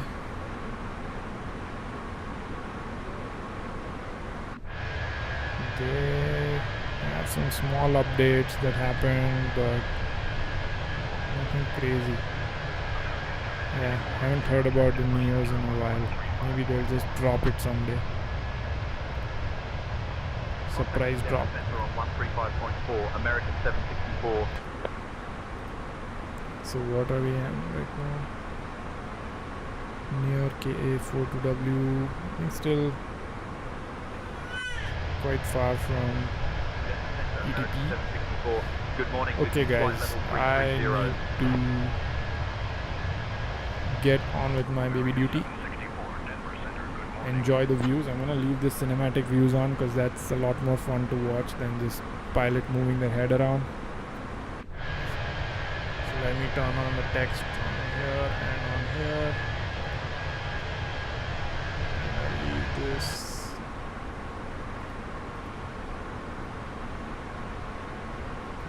Bottom.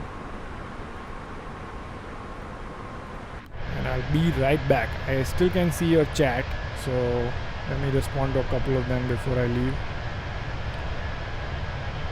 Penplay says I found out one of my issues wasn't properly parking course. Oh, that's something I still need to look into actually. I haven't made a video about that. Fixed it by choosing. Remember, this is a game in Windows game bar. I need to check the parking course thing. Like maybe I don't have it right as well. I'll have to check.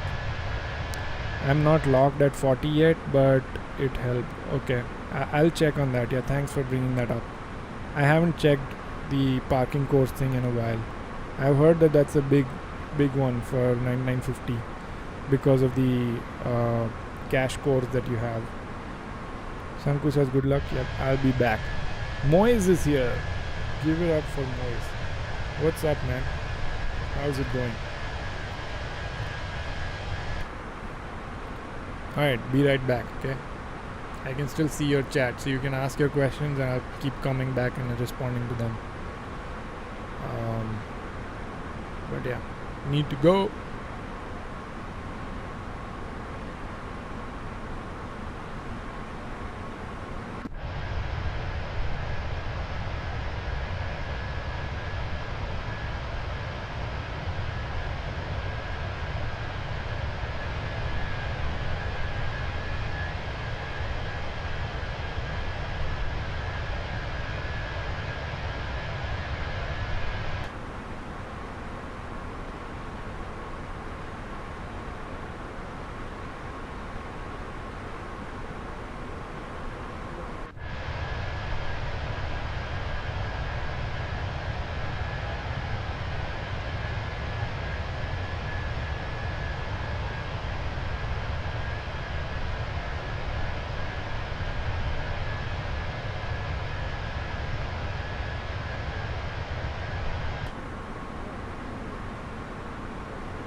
Mohit says I'm good. What about you?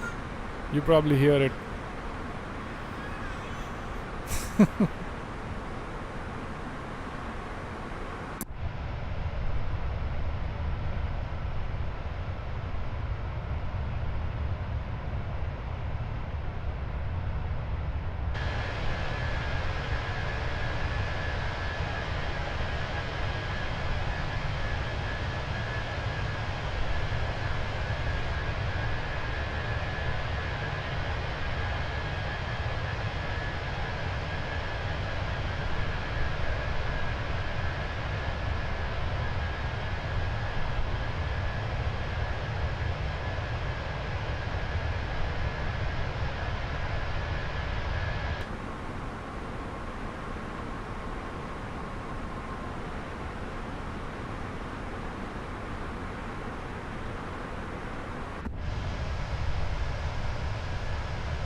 Back for a bit. Penn says I also forced all my add-ons to run on the cache course by doing the same thing. Open Windows game bar, choose settings go. Yeah, and I haven't messed with this at all. Maybe I need to check. Hopefully it'll help with the main thread. Yep, I'm now around 22-25 milliseconds on main thread. I have something causing a persistent red spike every few so I saw this persistent red spike issue with FSL-TL traffic injection, but when I inject traffic using sane tensions, I have never had this spike issues. So I don't know if that's what's hitting you, but that's one thing that I had seen. Pen says I forgot I also run Flow Pro. I have a bunch of wing devices, force feedback sticks, so I have many add-ons such going on that I'm just, yeah, it's just hard to diagnose, right? You just run vanilla sim and see if it works. But for me, that red spike happened when I was running FSL-TL traffic injector. But it doesn't happen with Beyond ATC or sane tensions. So maybe just, I'm not sure if you're doing that, but check on that too.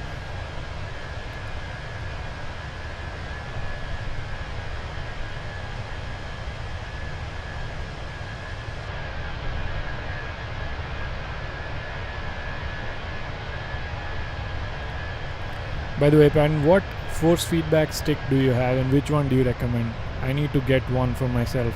Is it the AB9, AB6, or is that Brunner CLE MK2 or something? Which one do you recommend? That's something I'm really looking forward to, because one, I'm waiting for this Legacy to come out. I think the force feedback stick will be amazing for that airplane.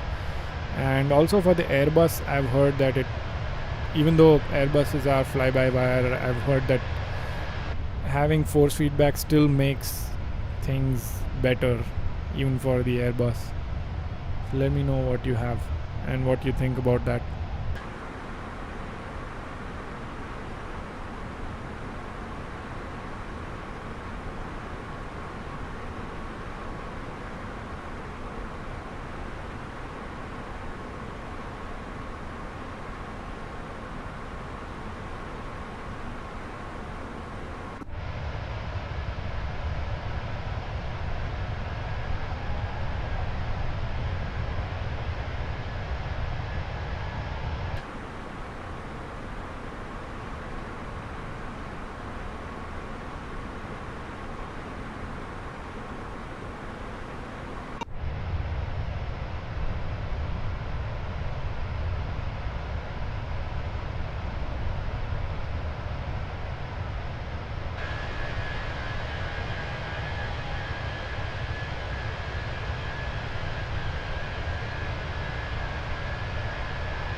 for United 2453.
Contact Kansas City Center on 134.675. Switching to Kansas City Center on 134.675. American 764. Kansas City Center, American 764. Good morning, with you flight level 330. American 764, Kansas City Center, good morning.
Alright,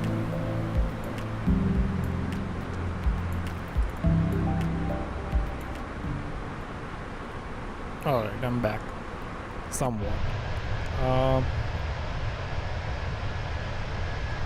Patton says F-18 can teach some bad habits because it's FBW. Oh, okay.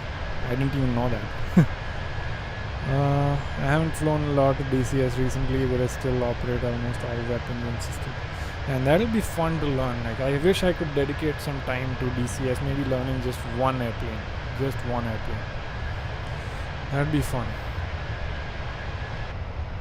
Moez says, nowadays I love flying 737 more than A320. PMDG did amazing job. Phoenix still have some issues. I was at that point, honestly, because when PMDG wasn't released for Msfs 2024, I was flying a lot of Airbus. Like, I was just spamming Airbus so much. Like, mostly 320 and mostly 320 actually, some 321. And I had gotten so what do you call it, like so tired of just flying Airbuses that when the 737-800 came out, I bought it I think second day, even though I was like not convinced on the pricing strategy that they were following. I just still bought it anyway. I was like, man, I really need something else to fly. And I agree with you, it's PMDG, you know, whatever you say, it's a fun airplane to fly. So yeah, it's a really fun airplane to fly. Patton says, I gotta run. If you ever have questions, feel free to DM me. I'll make sure yep, I'll see you on the Discord. Definitely would want to spend some time when I have maybe like a full weekend learning DCS airplane and making a couple of videos. That'll be fun,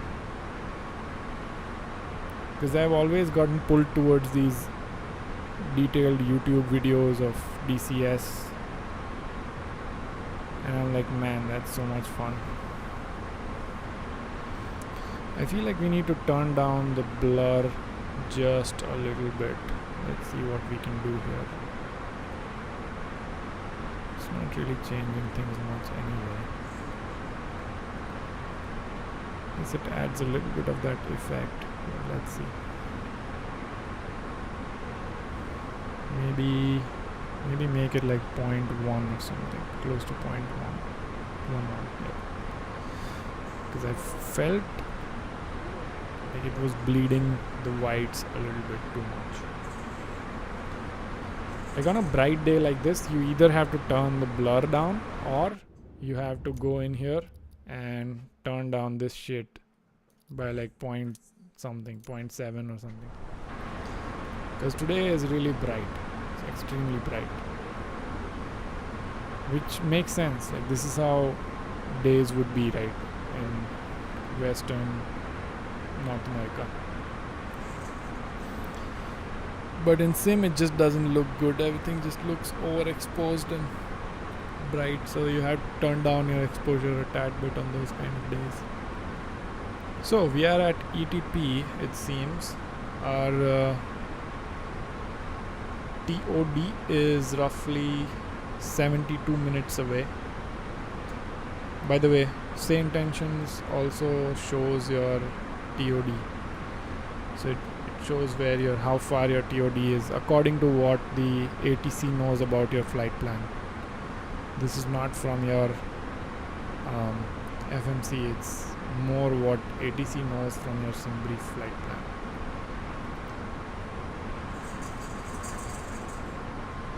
Moez is asking, what do you think about iFly 737? It's a good airplane. It just doesn't have all the systems simulated that the 737 has, the 737 MAX has. Like, I was watching V1 simulations comparison of PMDG 737 versus iFly 737, and he was finding that he found out that a lot of trim features, like the way the trim works on a 737 and on a 737 MAX, it is just not simulated on iFly. It does a lot of things well, like textures and cabin and whatnot, but there are some things that it doesn't simulate, which is a very core part of 737. Now, on the other side, how many times do I even bother observing these kind of things as a casual flight simmer? I don't think I observe it at all. Like, he's a real world airline pilot and he's also going through a training, so he has an eye for these kind of details. I do not. So for me, I really like flying both 737 PMDG 737 and iFly as well. iFly, I like it when it's like evening time because the cockpit textures and lighting and everything is amazing, while PMDG is fun to fly at like night and midday. It's a very weird opinion to have, but that's just me, man. Like 764, contact Kansas City Center on 120.725. There are so many things that PMDG does well that I probably don't even I don't even have the knowledge to appreciate it. So that's the thing about. Moise is asking today, I got confused between 777 200ER and 737 Max, but I bought Max. Did I make a mistake? Not really. Like, people like us, unless you know a lot about 737s and you have an eye for all these minor system details, I feel like in terms of the flight model and the way it feels when you're landing and stuff, I feel like it's very authentic. I don't think you made a mistake. Also, it depends on whether you want another 737 or not. Like, if I already have a 737, I would probably prefer 200ER because it comes with multiple engine options. But that's just me. If you want a Max, you want a Max.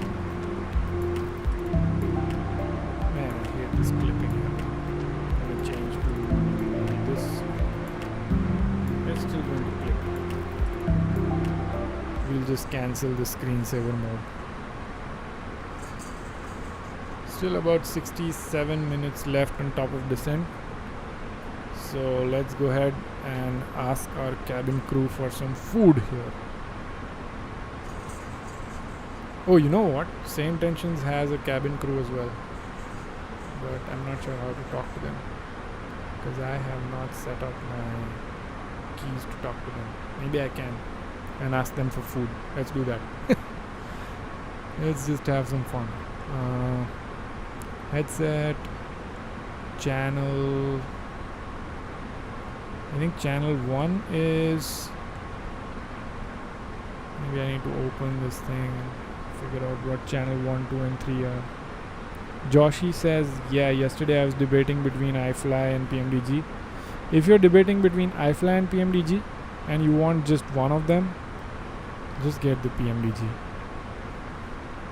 Protect yourself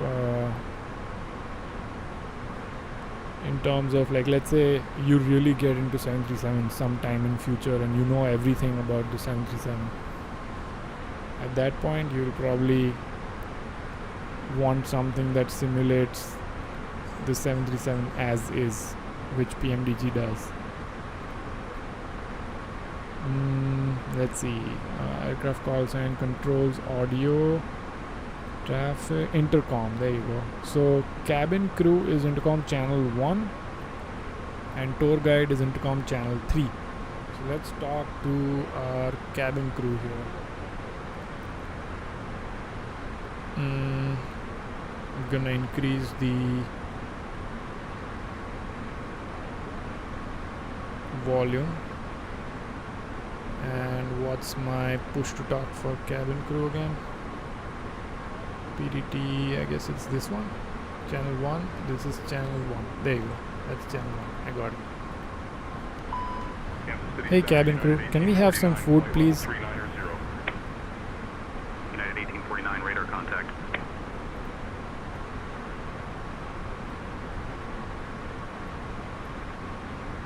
Can they even hear me? Because I do see push to talk channel 1 is cabin crew. Speakers are set correctly, volume is set to 30%. Maybe let's try again when there's no transmission going on. And also I need to remove this freaking parking brake shit on my flight stick. We can provide food when we come around with a snack cart, Captain. There you go. They heard me.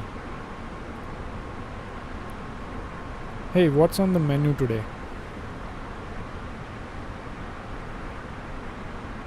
Hooly doolies, we're cruising at flight level 330 heading to Chicago O'Hare. Expecting the Shane 2 arrival IR transition. We'll be landing on runway 10 center using the ILS approach. Weather at O'Hare shows winds 100 at 10 knots, few clouds at 2000 feet, broken clouds at 3300, and broken clouds at 25000. Final approach speed will be 135 knots. I think we're ready for the arrival, Captain. I thought I was talking to cabin crew and this guy got activated. Joshi saying, okay, I read already. Joshi, if you are confused between, go for PMDG. Yep, I agree with that as well. Textures and stuff, I think it'll be fine. They're going to revamp the outside textures anyway. Cockpit textures, you can get free mods to make them look really good, so that's not a problem either. Yeah, just get PMDG. I think you'll be golden for a while. And then if you have the money, get iFly as well. It's a good airplane, it's just not as detailed in terms of systems as PMDG. Which again, like I said, for me, it just literally doesn't matter because I'm not going to use either of those to the full potential. I'm more of a normal flight simmer. I still observe some systems details and stuff, but like I'm not the one who's gonna be training, simulating failures and on a daily basis and stuff like that. So yeah, that's. By the way, guys, look at that. Look at how much tailwind Captain, we have would you here. like anything to drink or a small snack? What the heck? The in-flight meal options are better than what the autopilot eats. 118 knots of tailwind. Crazy. That's a lot of tailwind. Her ground speed is like 562. Sick. Anyway, what did this guy say about food? Hey, what's on the menu today? We have a selection of snacks and beverages available, Captain. I can bring them to you shortly. I want pizza. We can provide food when we come around with a snack cart, Captain. No, I'm saying I want pizza. We can provide food when we come around with a snack cart, Captain. But I'm hungry now. We can provide food when we come around with a snack cart, Captain. I am hungry right now. We can provide food when we come around with a snack cart, God Captain. damn it. I thought he's gonna have some fun poke around. Just keeps saying the same thing. Hey co-pilot, how are you doing? He's the Oz flight simmer by the way. Hooly doolies, I'm doing great, thanks for asking. Just enjoying the view from up here. How about you, Captain? Aren't you hungry already? Hooly doolies, I could go for a snack, but let's keep our focus on the flight. We'll grab something once we're on the ground. Oh man. They need to add some like fun conversations and stuff. Like it's just fun.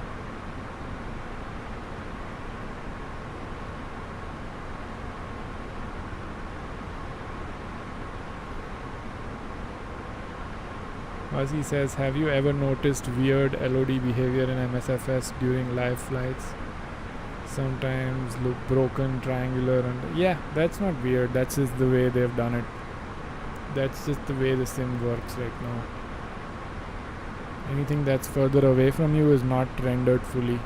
There's like different LOD levels that developers can set, and that photogrammetry has already set. So if you're looking at something from far away, it's not going to look as detailed as something that's closer to you. That's just the way they handle it. The way Explain does it is the geometry still stays, so the geometry doesn't get messed up, but then the transparency changes as you go further away. While MSFS handles it in a way where they change the amount of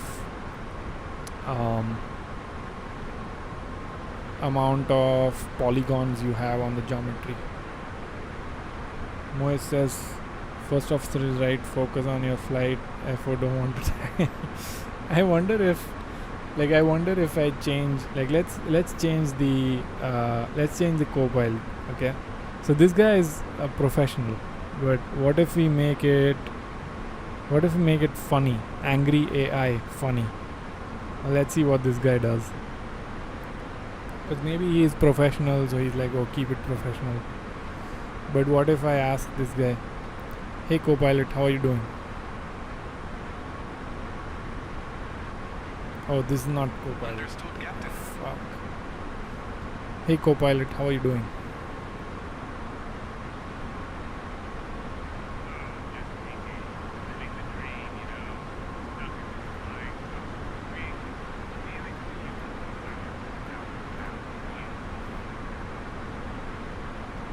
I couldn't hear anything. Tell me again, please. Not clear what you said. Say again. Are you not hungry already?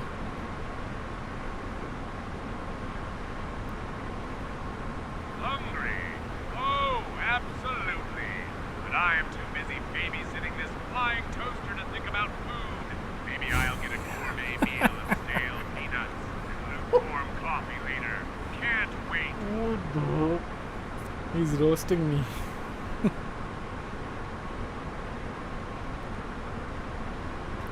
It sounds like you're having a bad day. Oh,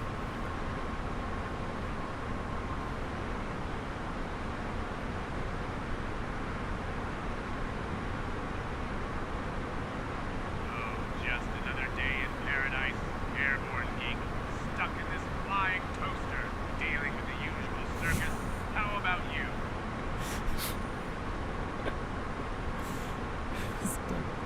Stuck in this flying toaster. What are you talking about? The AC is on. How is it a flying toaster? Can you repeat that? Why do you call this a flying toaster?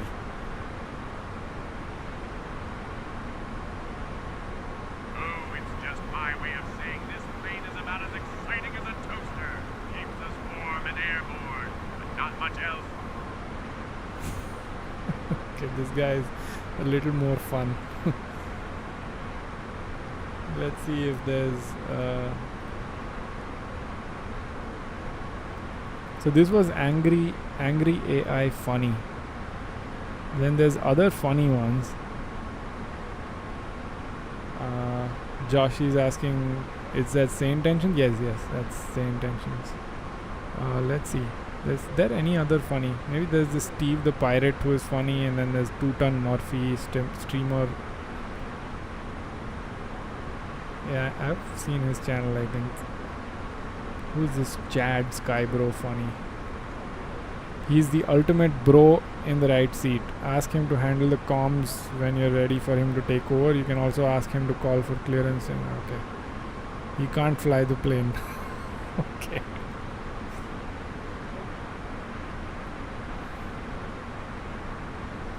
Hey Chad, how's it going?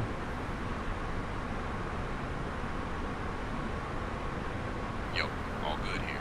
Just cruising along at flight level 330. How about you, bro? Who talks like that?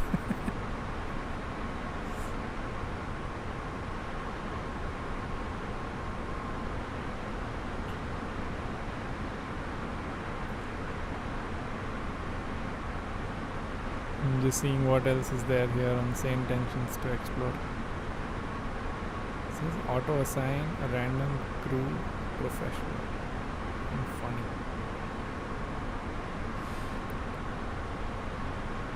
There was something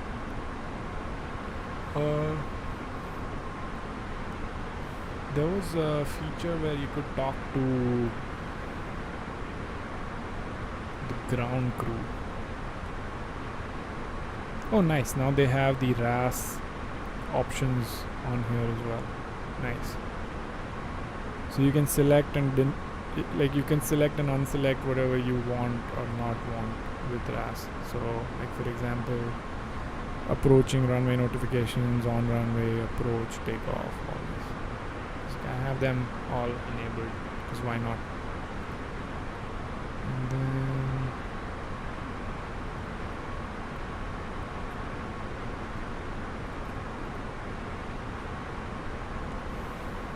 I like this bro guy, kinda jacked.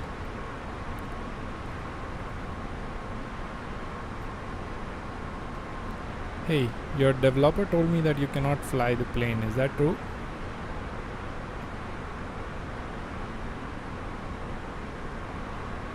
Yo, that's right, bro. I handle the radios and comms, but I don't fly the plane. That's all you, Captain.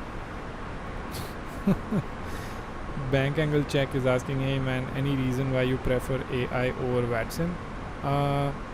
One reason is because VATSIM is not always populated. Second reason is you will not always have real world traffic on VATSIM.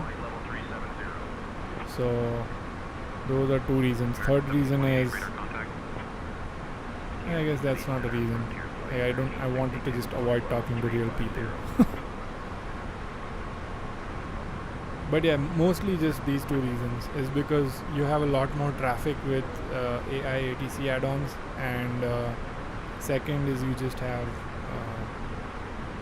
more ATC coverage or full ATC coverage basically throughout your flight. Because anyway, like whoever I talk to on VATSIM, I don't know them, so it's like any other voice to me, and if AI is giving me that voice, that's totally fine for me. Yeah, those are the main reasons, honestly. I used to fly on VATSIM. I still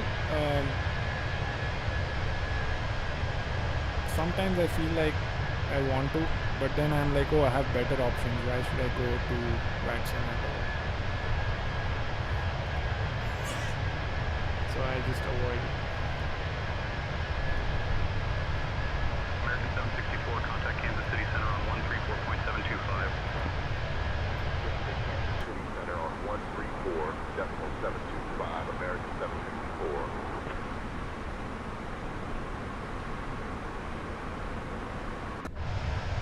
City Center, American 764. Good afternoon, maintaining flight level 330.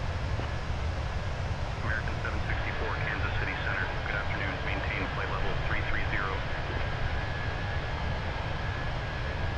Flight level 330, American 764.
Bank Angle Check is asking, it's expensive though, does the co-pilot announcement mandatory call out reg speeches?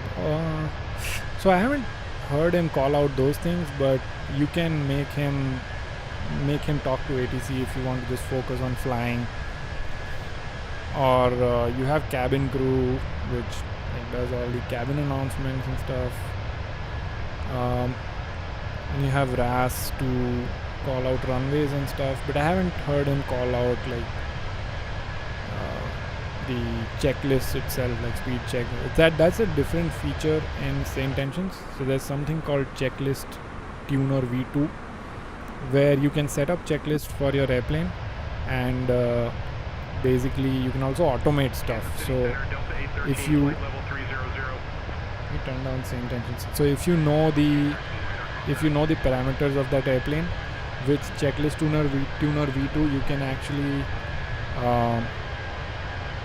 can actually automate your whole checklist.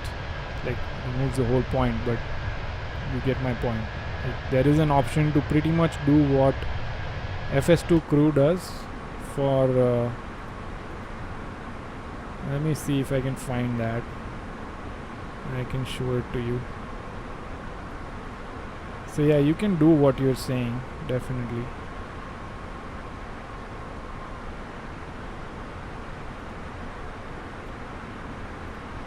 Checklist tuner v2, there it is.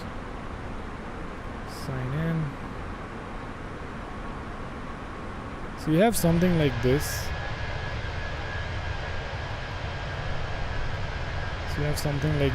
Where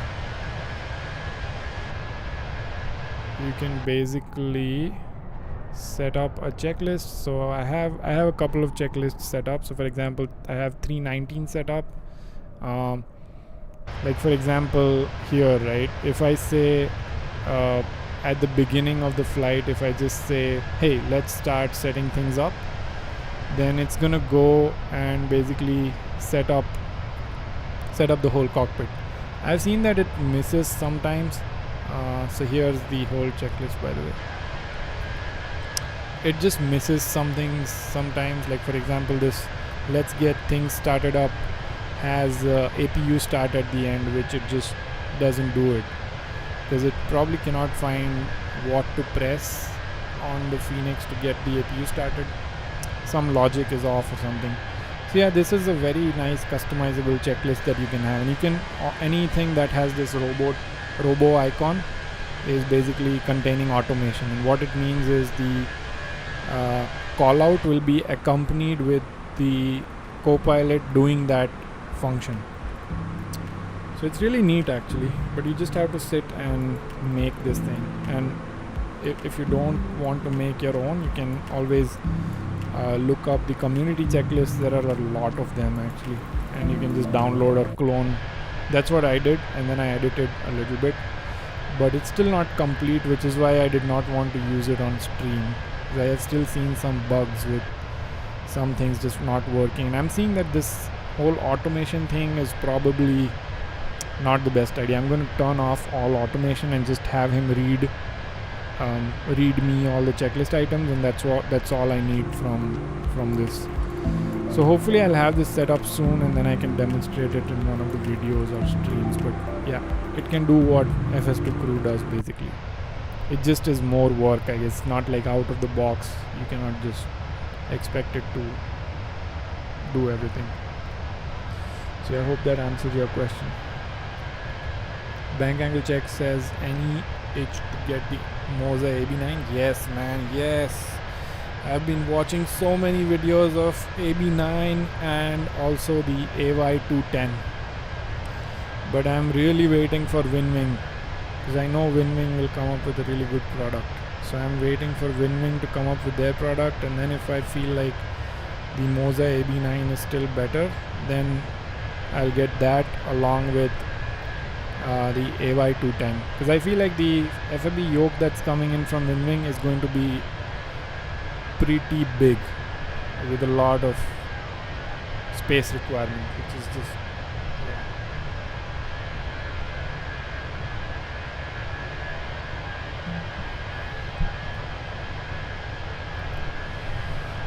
Bank angle check says we need a good FS2 crew replacement. It's more trouble than it's worth. I've never owned any FS2 crew products because I just feel like it's extra work. I like to set up the airplane myself. Like, yeah, I like the fact that someone can read me read me the checklist, but that's all I need from it, and I like it that Say Intentions does that. Pricing is steep, man. It's $18 a month. There are still features that make me want to get it again though. Like multiplayer. One thing that I saw with multiplayer is doesn't get the aircraft type correctly, and it doesn't get the liveries correct.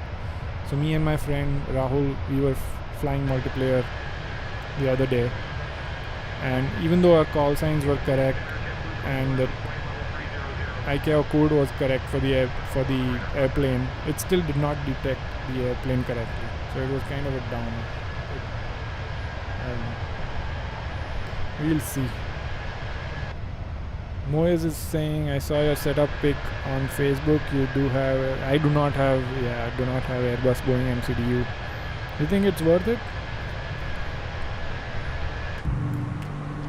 It's like you just have to change the view and click buttons, right? Like, what's the catch here? Like, why would you get MCDUs?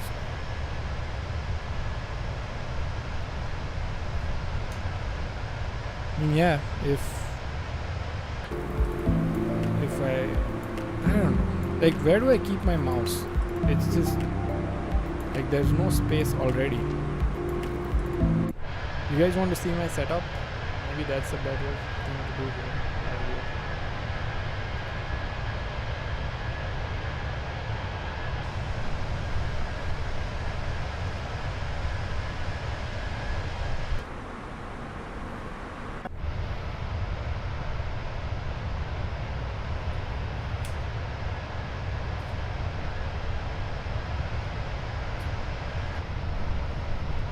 Dang it, my battery just died, man. Like the phone battery died where the camera was on, but I'll charge it, so we should be back soon. Bro, I'm gonna get AB9, but I'll be so pissed if Winwing releases straight after. I'm so sure that they will. That's exactly why I'm just waiting, because I've also heard that the Moza software is a little bit sketchy. Everyone says that the software is not the best, but I don't know. I really want force feedback, yoke and joystick. Then I can check. MCDU definitely not worth it. I agree. Moise says, yeah bro, worth it. I turn off my room lights and then my MCDU and FMC crazy experience. Well, how about you guys fight together and figure out if it's worth it or not?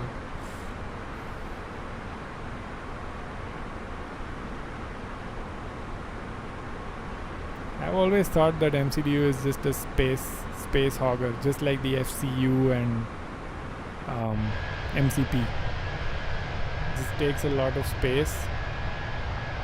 It's for something that you can just change the view and just do it quickly right there. But maybe I need to experience it before I say anything. Maybe I can order it and then return it if I don't like it.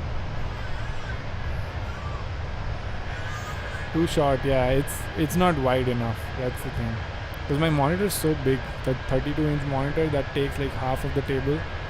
Maybe I can still fit the AY210 FFP yoke, but that's it. Like, I need some space for my mouse on the side, like right beside the yoke.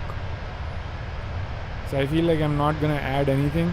If I can replace, I would like to replace my yoke and my stick, but that's all. Like, adding MCP, I was thinking about adding the FCU for Airbus from Winwing, but then I figured out how to use my Bravo throttle quadrant autopilot panel for that FCU, for the Airbus FCU. So now I'm good on that as well. I don't need it, because you can do everything that you can do with the Winwing FCU from the Bravo throttle quadrant autopilot panel. It's using SPAD Next, so that problem is also solved. But yeah, I have this table that I'm eyeing as well, and let me know if you guys know about this company. It's called Secret Labs. Secret Labs has really good gaming tables, chairs as well, but I have a good enough chair, I think. But yeah, Secret Labs is something I've been looking into, and maybe at some point it'll all happen together, man. The Secret Labs table, the FFB yoke, and the FFB stick.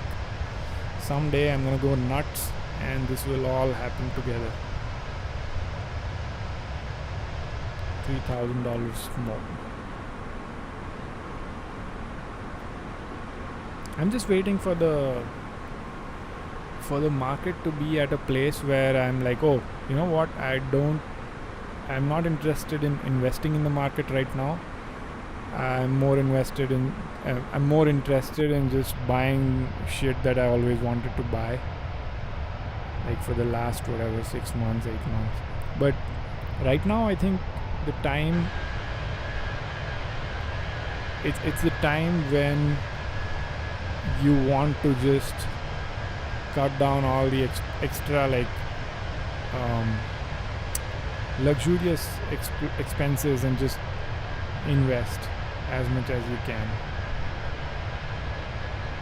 because it's at a really nice spot right now. The market is at a really nice spot right now. So that's my strategy with life, is to buy the good stuff when it's not worth putting money in the market, and hold off on buying the good stuff always when it is worth putting the money in the market, which is times like right now. These 4 or 5 months have been amazing. A lot of good opportunities in terms of investing. Bank angle checks, like Secret Labs is so expensive. Yeah, it's $1,000 desk. I have the IKEA my Mixon power adjustable table. Very happy with it, sturdy, nice. I'll look into that one too.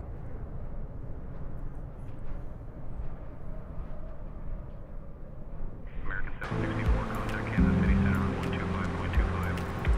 125.25. Aero is asking, do you have driver overhead issues with 4K with 2024? No, I do not.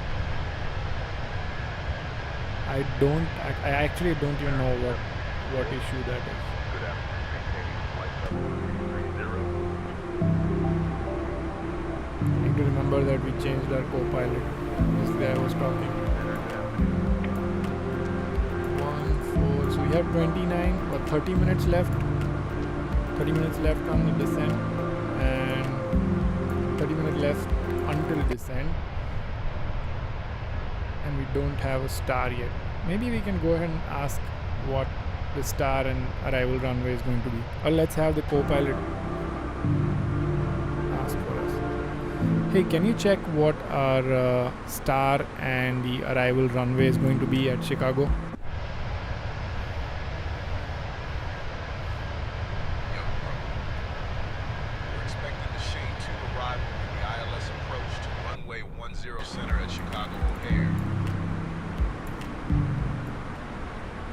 Shane too. Got it. This guy is smart. I like him.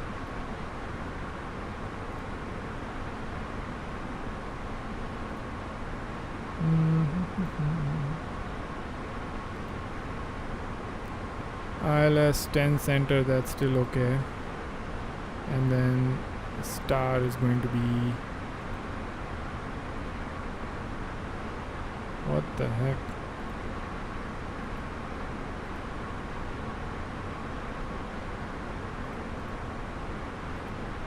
Did I just forget how to select a different star on the Airbus? I thought it was easy, no? Oh, there you go. Shane 2. There you go. Shane 2. And then what's our transition? What's our transition for Shane 2?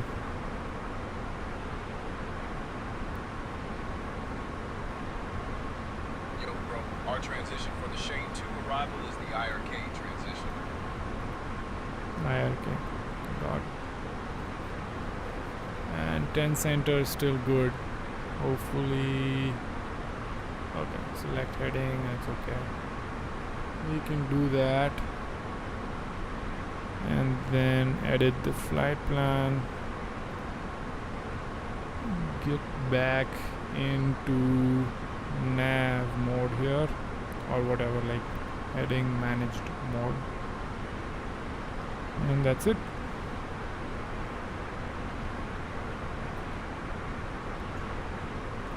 Got it. When is the descent coming up? Will you be requesting for descent?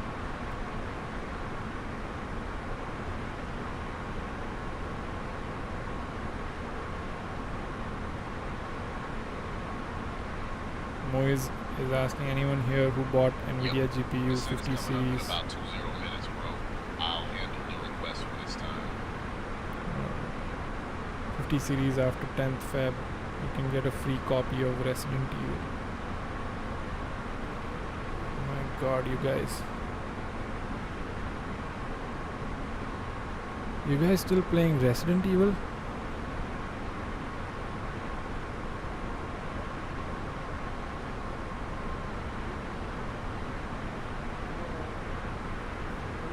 Bank angle check. Man, the wind control FFB base that you can see online now is fucking huge. Can't imagine how it could be better than Moza, especially being bigger. I mean, bigger means they have a bigger motor, right? So I would expect to be bigger, no?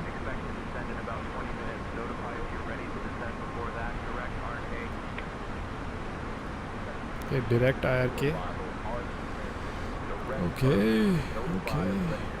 That's what we're doing.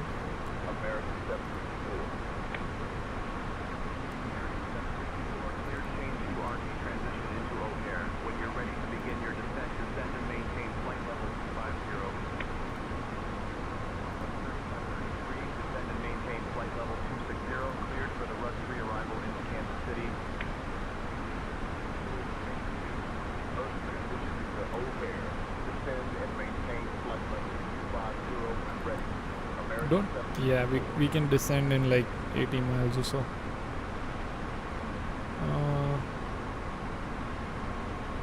Nikki says hi, hey, what's up? Yeah, so for wind control FFB base, did they even come up with something?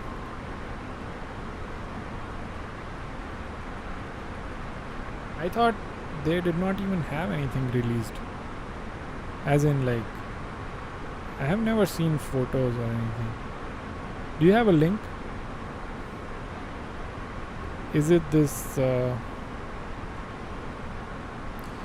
Cyber Taurus FFB base? Maybe that's the one. Yeah, I can't find it.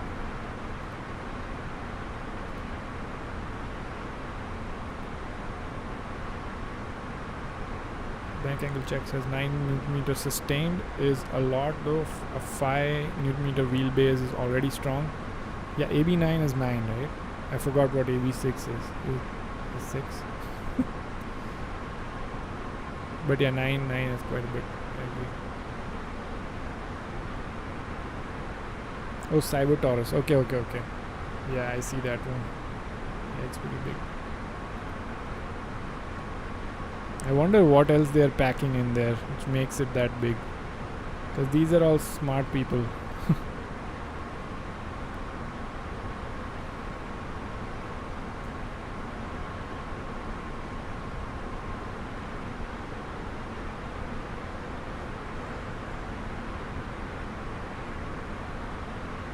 Be right back.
I just googled wind control FFB 12 peaks 9. Damn, that's a lot.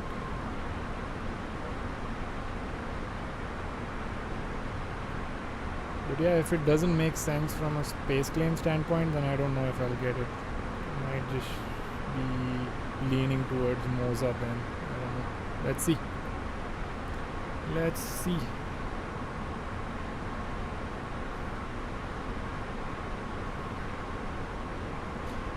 Let me see if my phone is charged for my landing cam.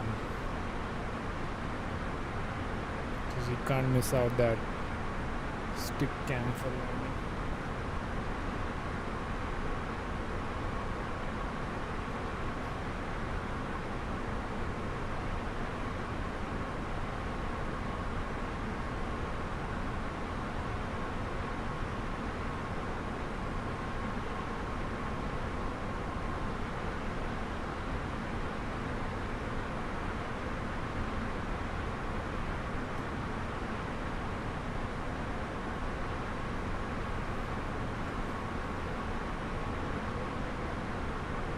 Interesting. I could have just charged it while it was mounted.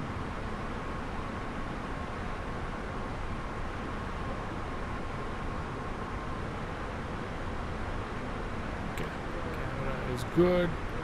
We are almost about to start our descent.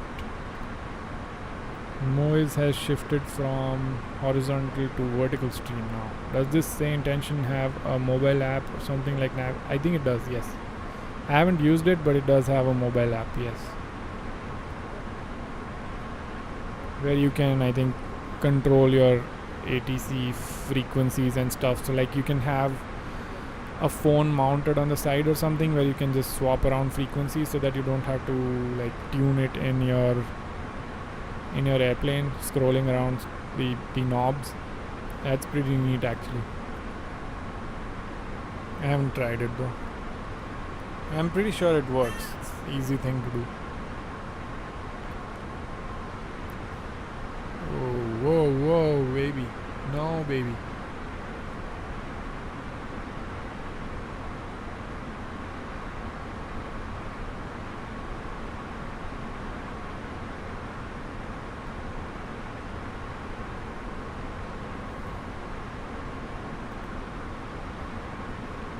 Moise says that's good. I think Beyond ATC doesn't have, yeah, BATC doesn't have a mobile app, but BATC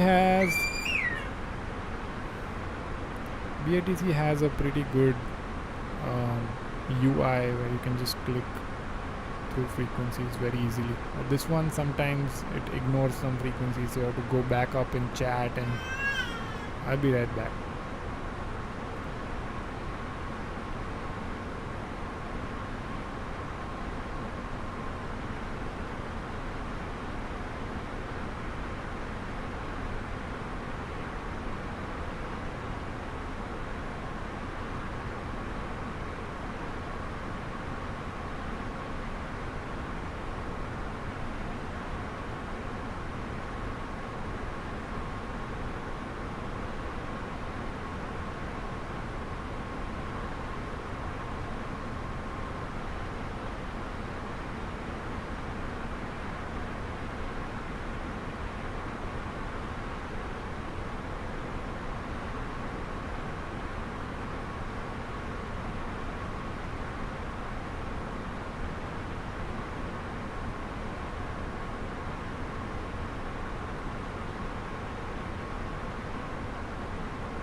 Moise is asking, baby like voices from cabin or real?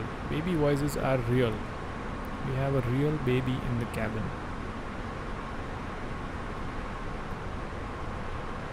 Baby voices are very real. Okay, descend and maintain 2-4. So we're gonna go 2-4 and then I'll just hop off and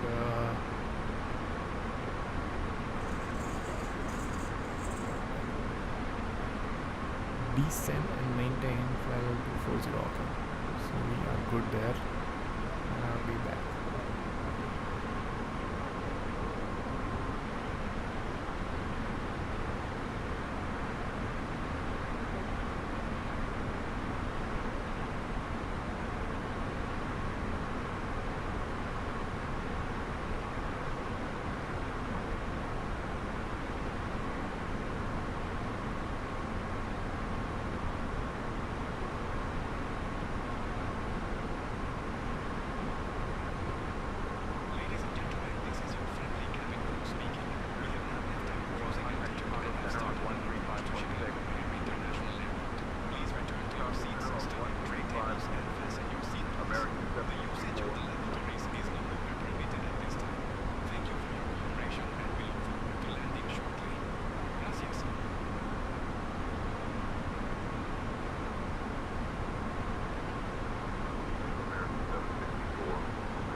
Moise thought the voices were from FS Realistic.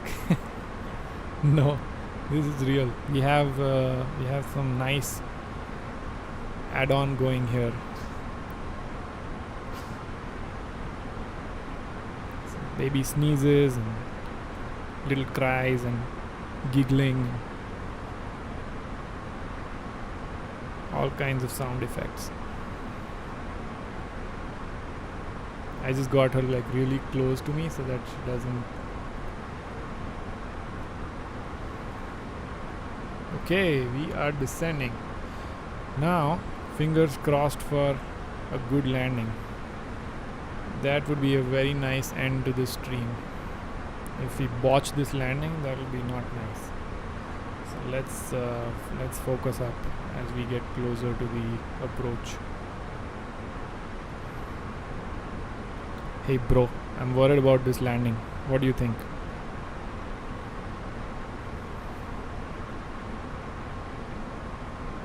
Let's see what he says. Doesn't say anything. Just ignores me.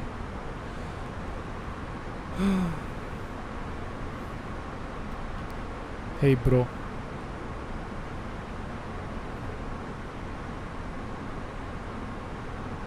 What's up, bro? I am worried about this landing. What do you think?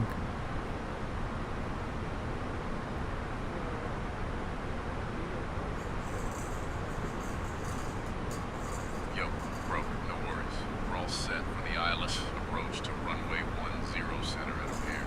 Weather's looking good. Wind 09 or 0 at 10 knots. Few clouds at 2,000 feet. We'll follow the shade to arrival and intercept the ILS for a smooth landing. Squawk codes 1441 and approach frequency will be 133.625. Why did he tell me all of that? I just needed some emotional support. Bro went all technical.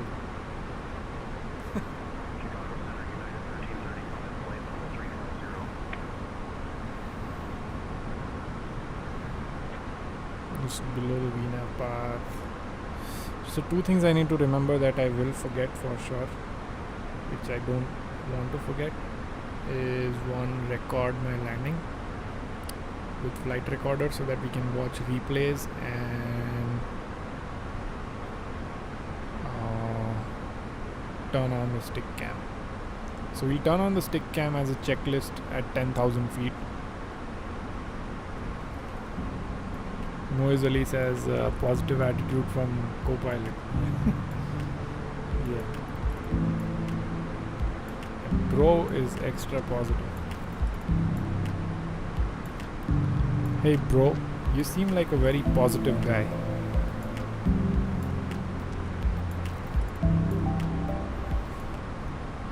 Thanks, bro. Just trying to keep it chill up here in the skies. 070 at 6. Get the information entered so that we don't have to worry about it later. 070 at 6. and then QNH is 2964. Low 2964, and temperature is 12. It's not that cold. And in terms of our approach, let me pull that up here on both the streams. For approach, we're gonna select, let's go ahead and select our arrival and approach here, the correct ones. Changing to shine 2. Transition is still okay, and we have a few approaches available here. We're going 10C, so that's the one I'm gonna add to route, and we'll add it directly from final. So let's see what we have here.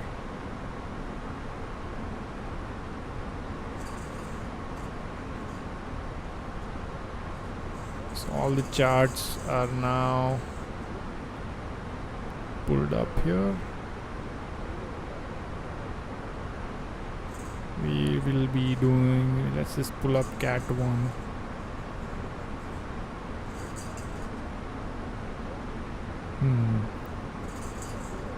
So we'll probably be vectored.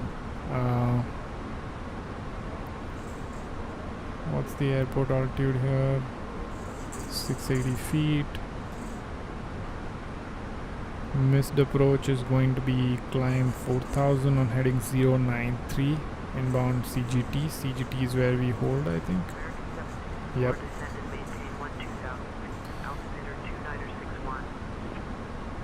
Maintain 12, so we'll put that in.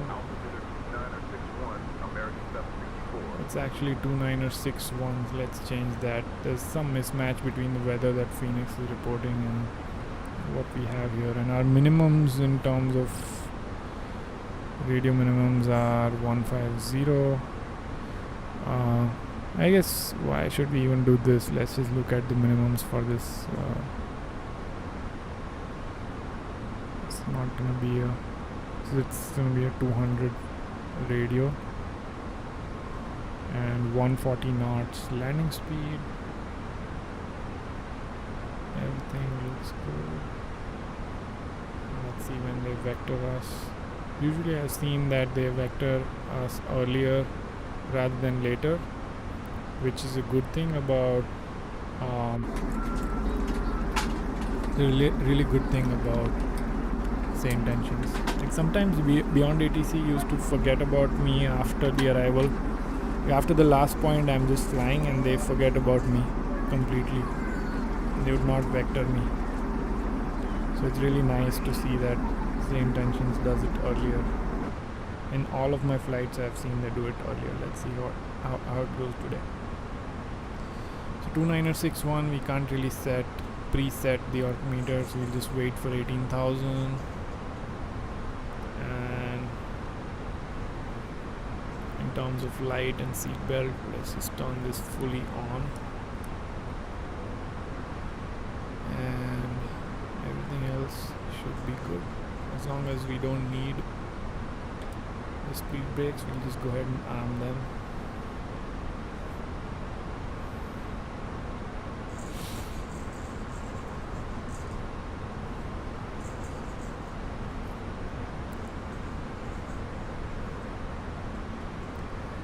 Hey Copilot, what do you think about Taco Bell? Yo, Taco Bell's pretty rad, bro. Always good for a quick bite.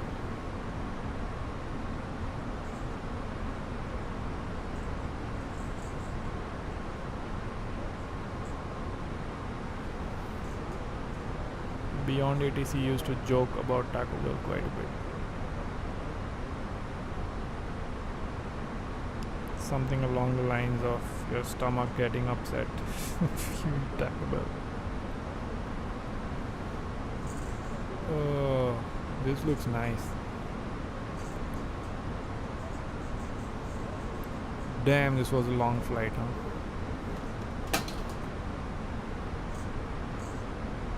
very long flight. 1,000 miles?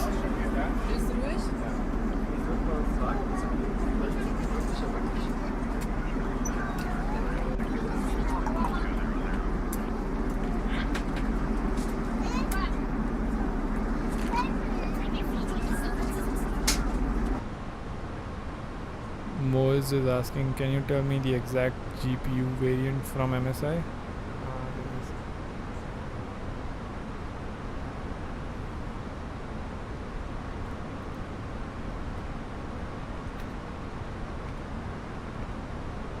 I think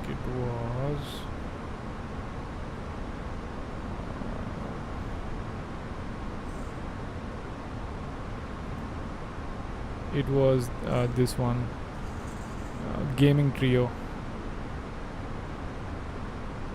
This one right here, Gaming Trio OC. I'll pull it up. Change to local, I guess. 32G Gaming Trio OC. This is the one that I have. It's a very good looking card. No, actually, this is not the one that I have. Yeah. Oh, damn it. Hold on. This is not the one that I have. Graphic card.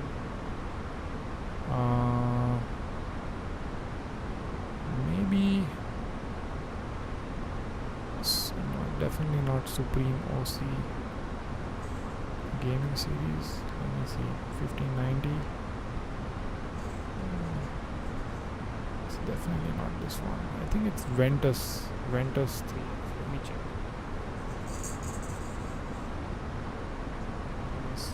Ventus series. Because I know how it looks like.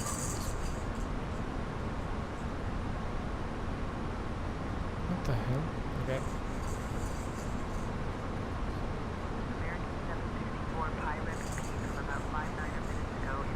$10,000. Oh, that's a different one.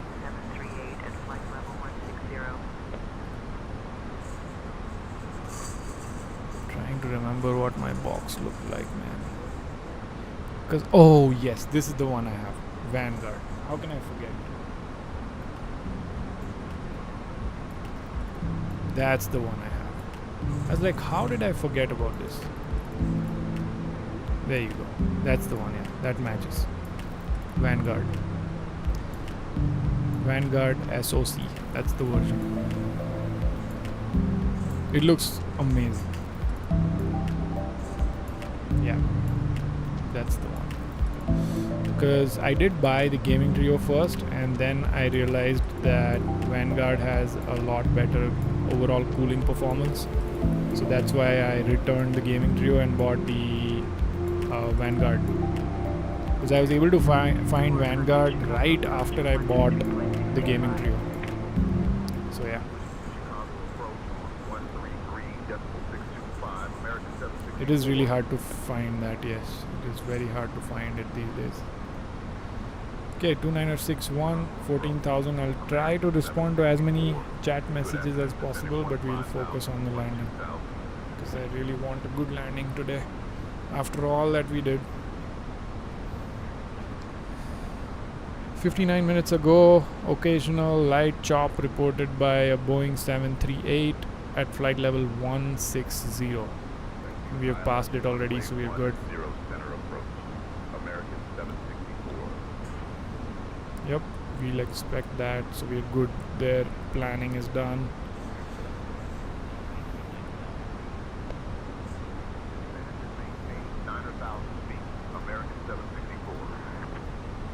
Descend and maintain 9. I'm gonna remove the iPad because we don't need it anymore, and I will turn on the cameras because we need that now.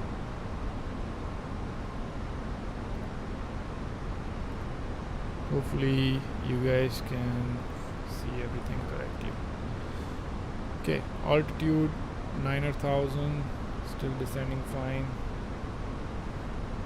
King Bob's Kingdom says 5090 owner here too went with the Asus stuff. Asus stuff is a great card. My 4080 was Asus stuff card.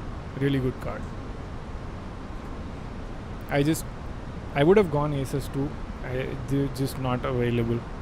I only had options from MSI and the other one was PNY, and I did not want PNY. Okay, pulled up the airport card, the airport information here. So we are parking at Terminal 3 L11. Got it. So it's out there around that A16 area. So we'll probably take, let's see, like P5 or P6, maybe P6. Let's quickly do our landing performance as well. Oh no! Right on landing, huh? Right on landing. Let's see. 167.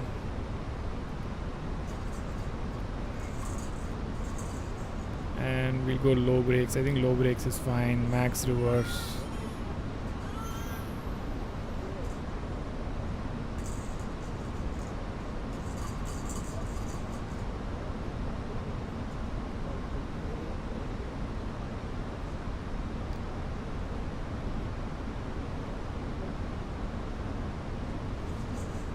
Yeah, I would have bought the Asus. It's just that these cards are so... it was really tough to find my 5090 at MSRP.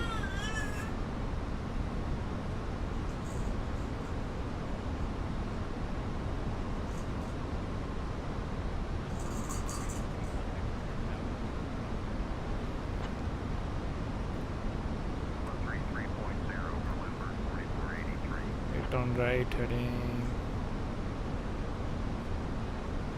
075. I forgot about that transmission because I'm on double duty right now.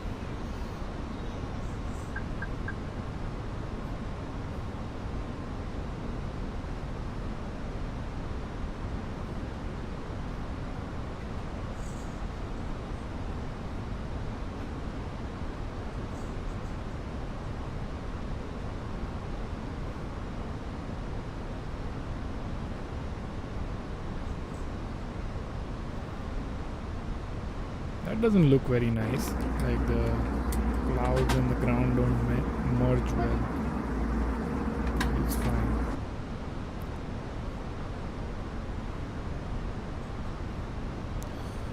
So we are going low auto brakes, don't need more than that today.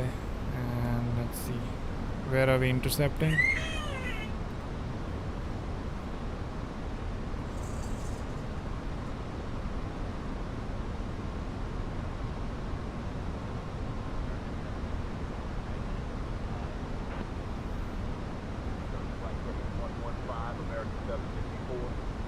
Man, stop turning me so much. 115? No, bro, no. I'm not doing that. Why is it turning me 115?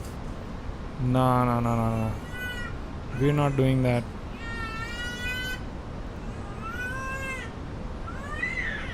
Okay, I need to probably take a break here. Be right back.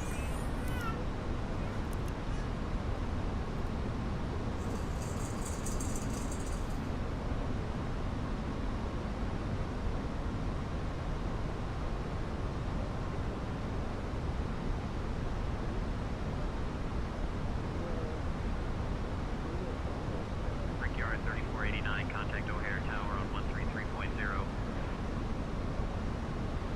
133.0 for Brickyard 3489.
decel. We're not at decel point yet.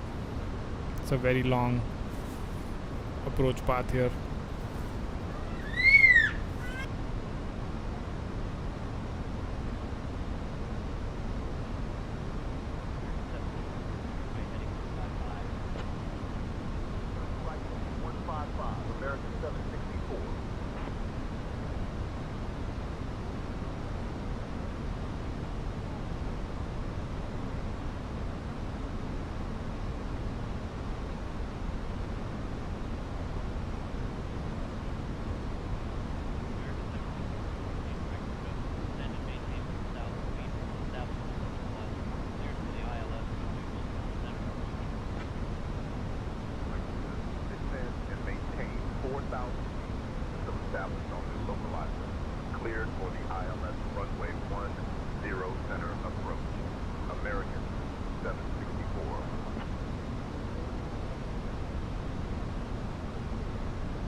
established on the ILS runway 10 center approach.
$2,500.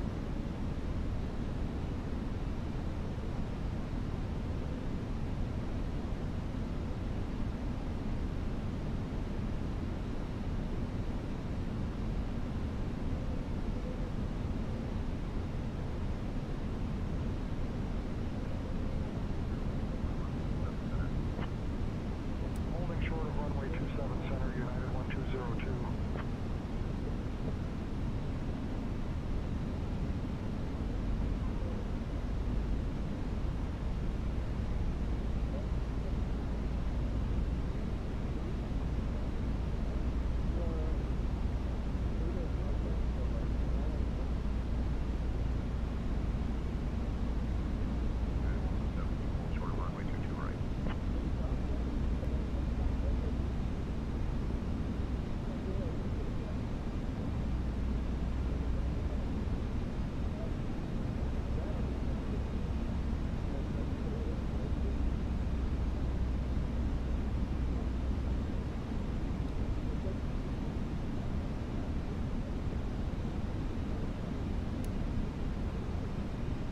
$1,000.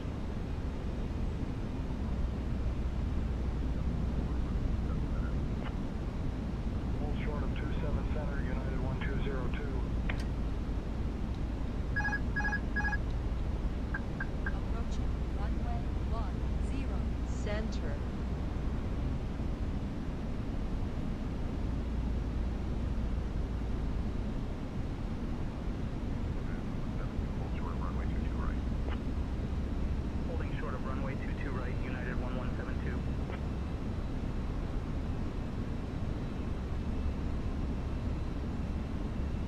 $500.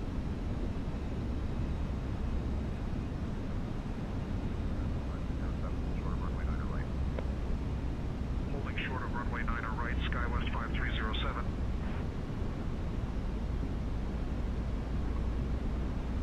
$100 above. Approaching runway 9 right. Caution, caution. Minimum. Minimum. Hold short of 27 center, United 1202. 100. 50, 40, 30, 20, retard. 5. Beautifully handled approach.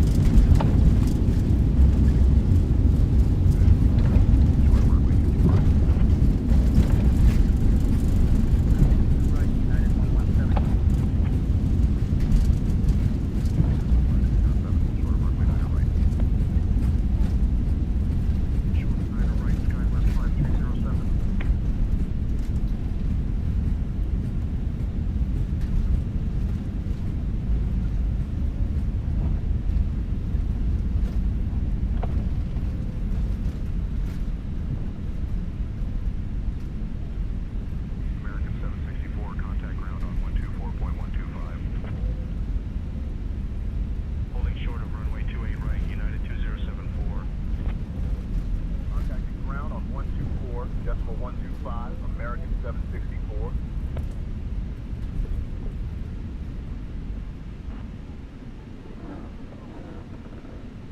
O'Hare ground, American 764. Ladies and Good gentlemen, afternoon, welcome clear to to runway, Chicago. ready to Did taxi. you know that Chicago is home to the world's first skyscraper?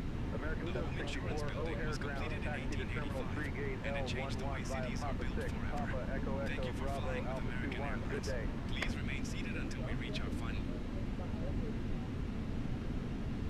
Just for the record, there is no way that landing was minus 350 FPM. It was probably sub 100, and you'll see when I replay. I think this landing toast is just sometimes giving random values.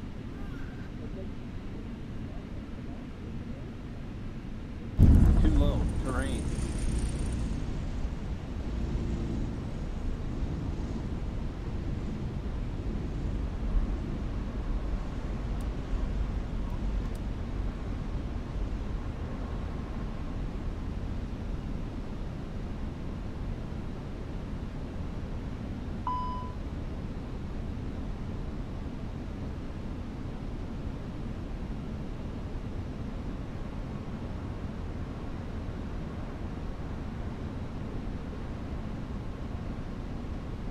$500.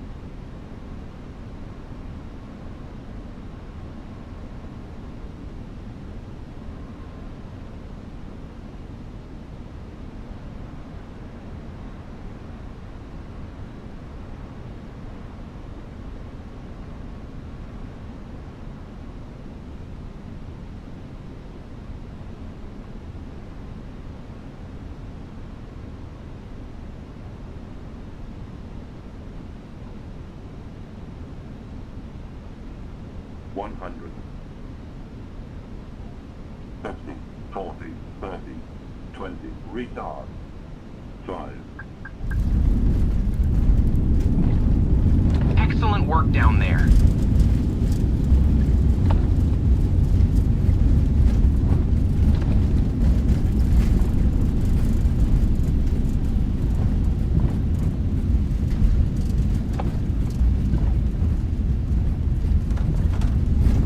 Too low, terrain.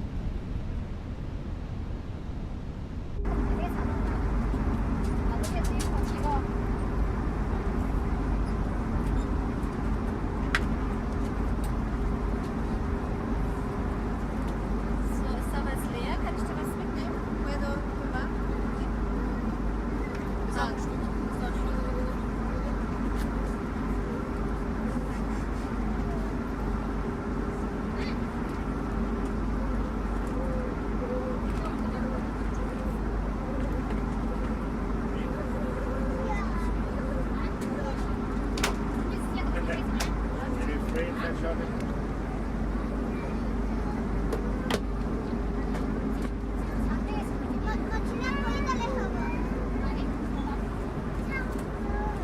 Das ist ein Aufnahmegerät. Für mich, was nehmen Sie jetzt auf? Nur die Töne, Flugzeuggeräusche. Ja, ja, genau. Die hinten sind ja die interessanten Flächen.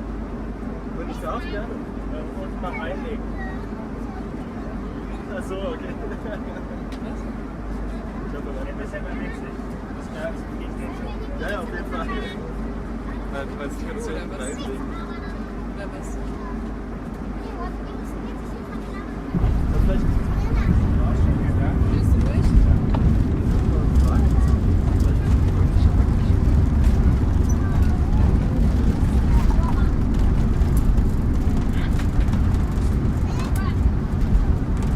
Sorry guys, I had to attend to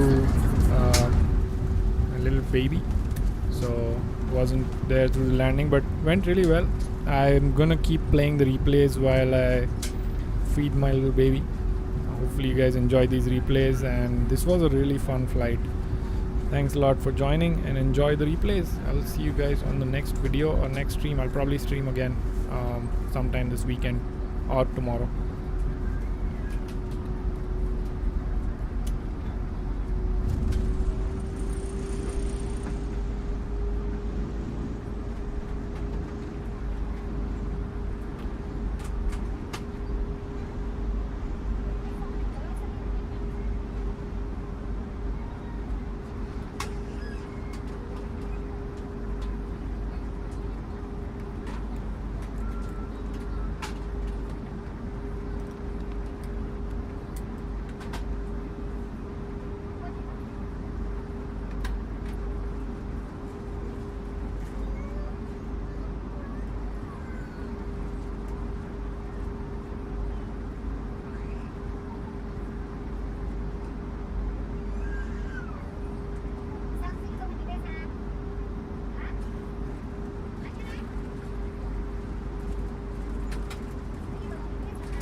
up.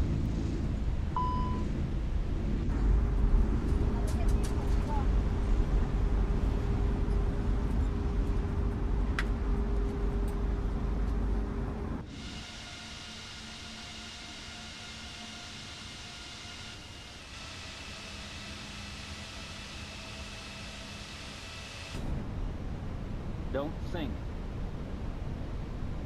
Don't sink. Don't sink. Don't sink. Don't sink. Don't sink.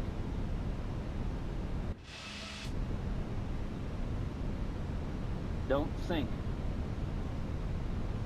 Don't sink. Don't sink. Don't sink. Don't sink.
Yeah, the reversers not showing up in replays is weird.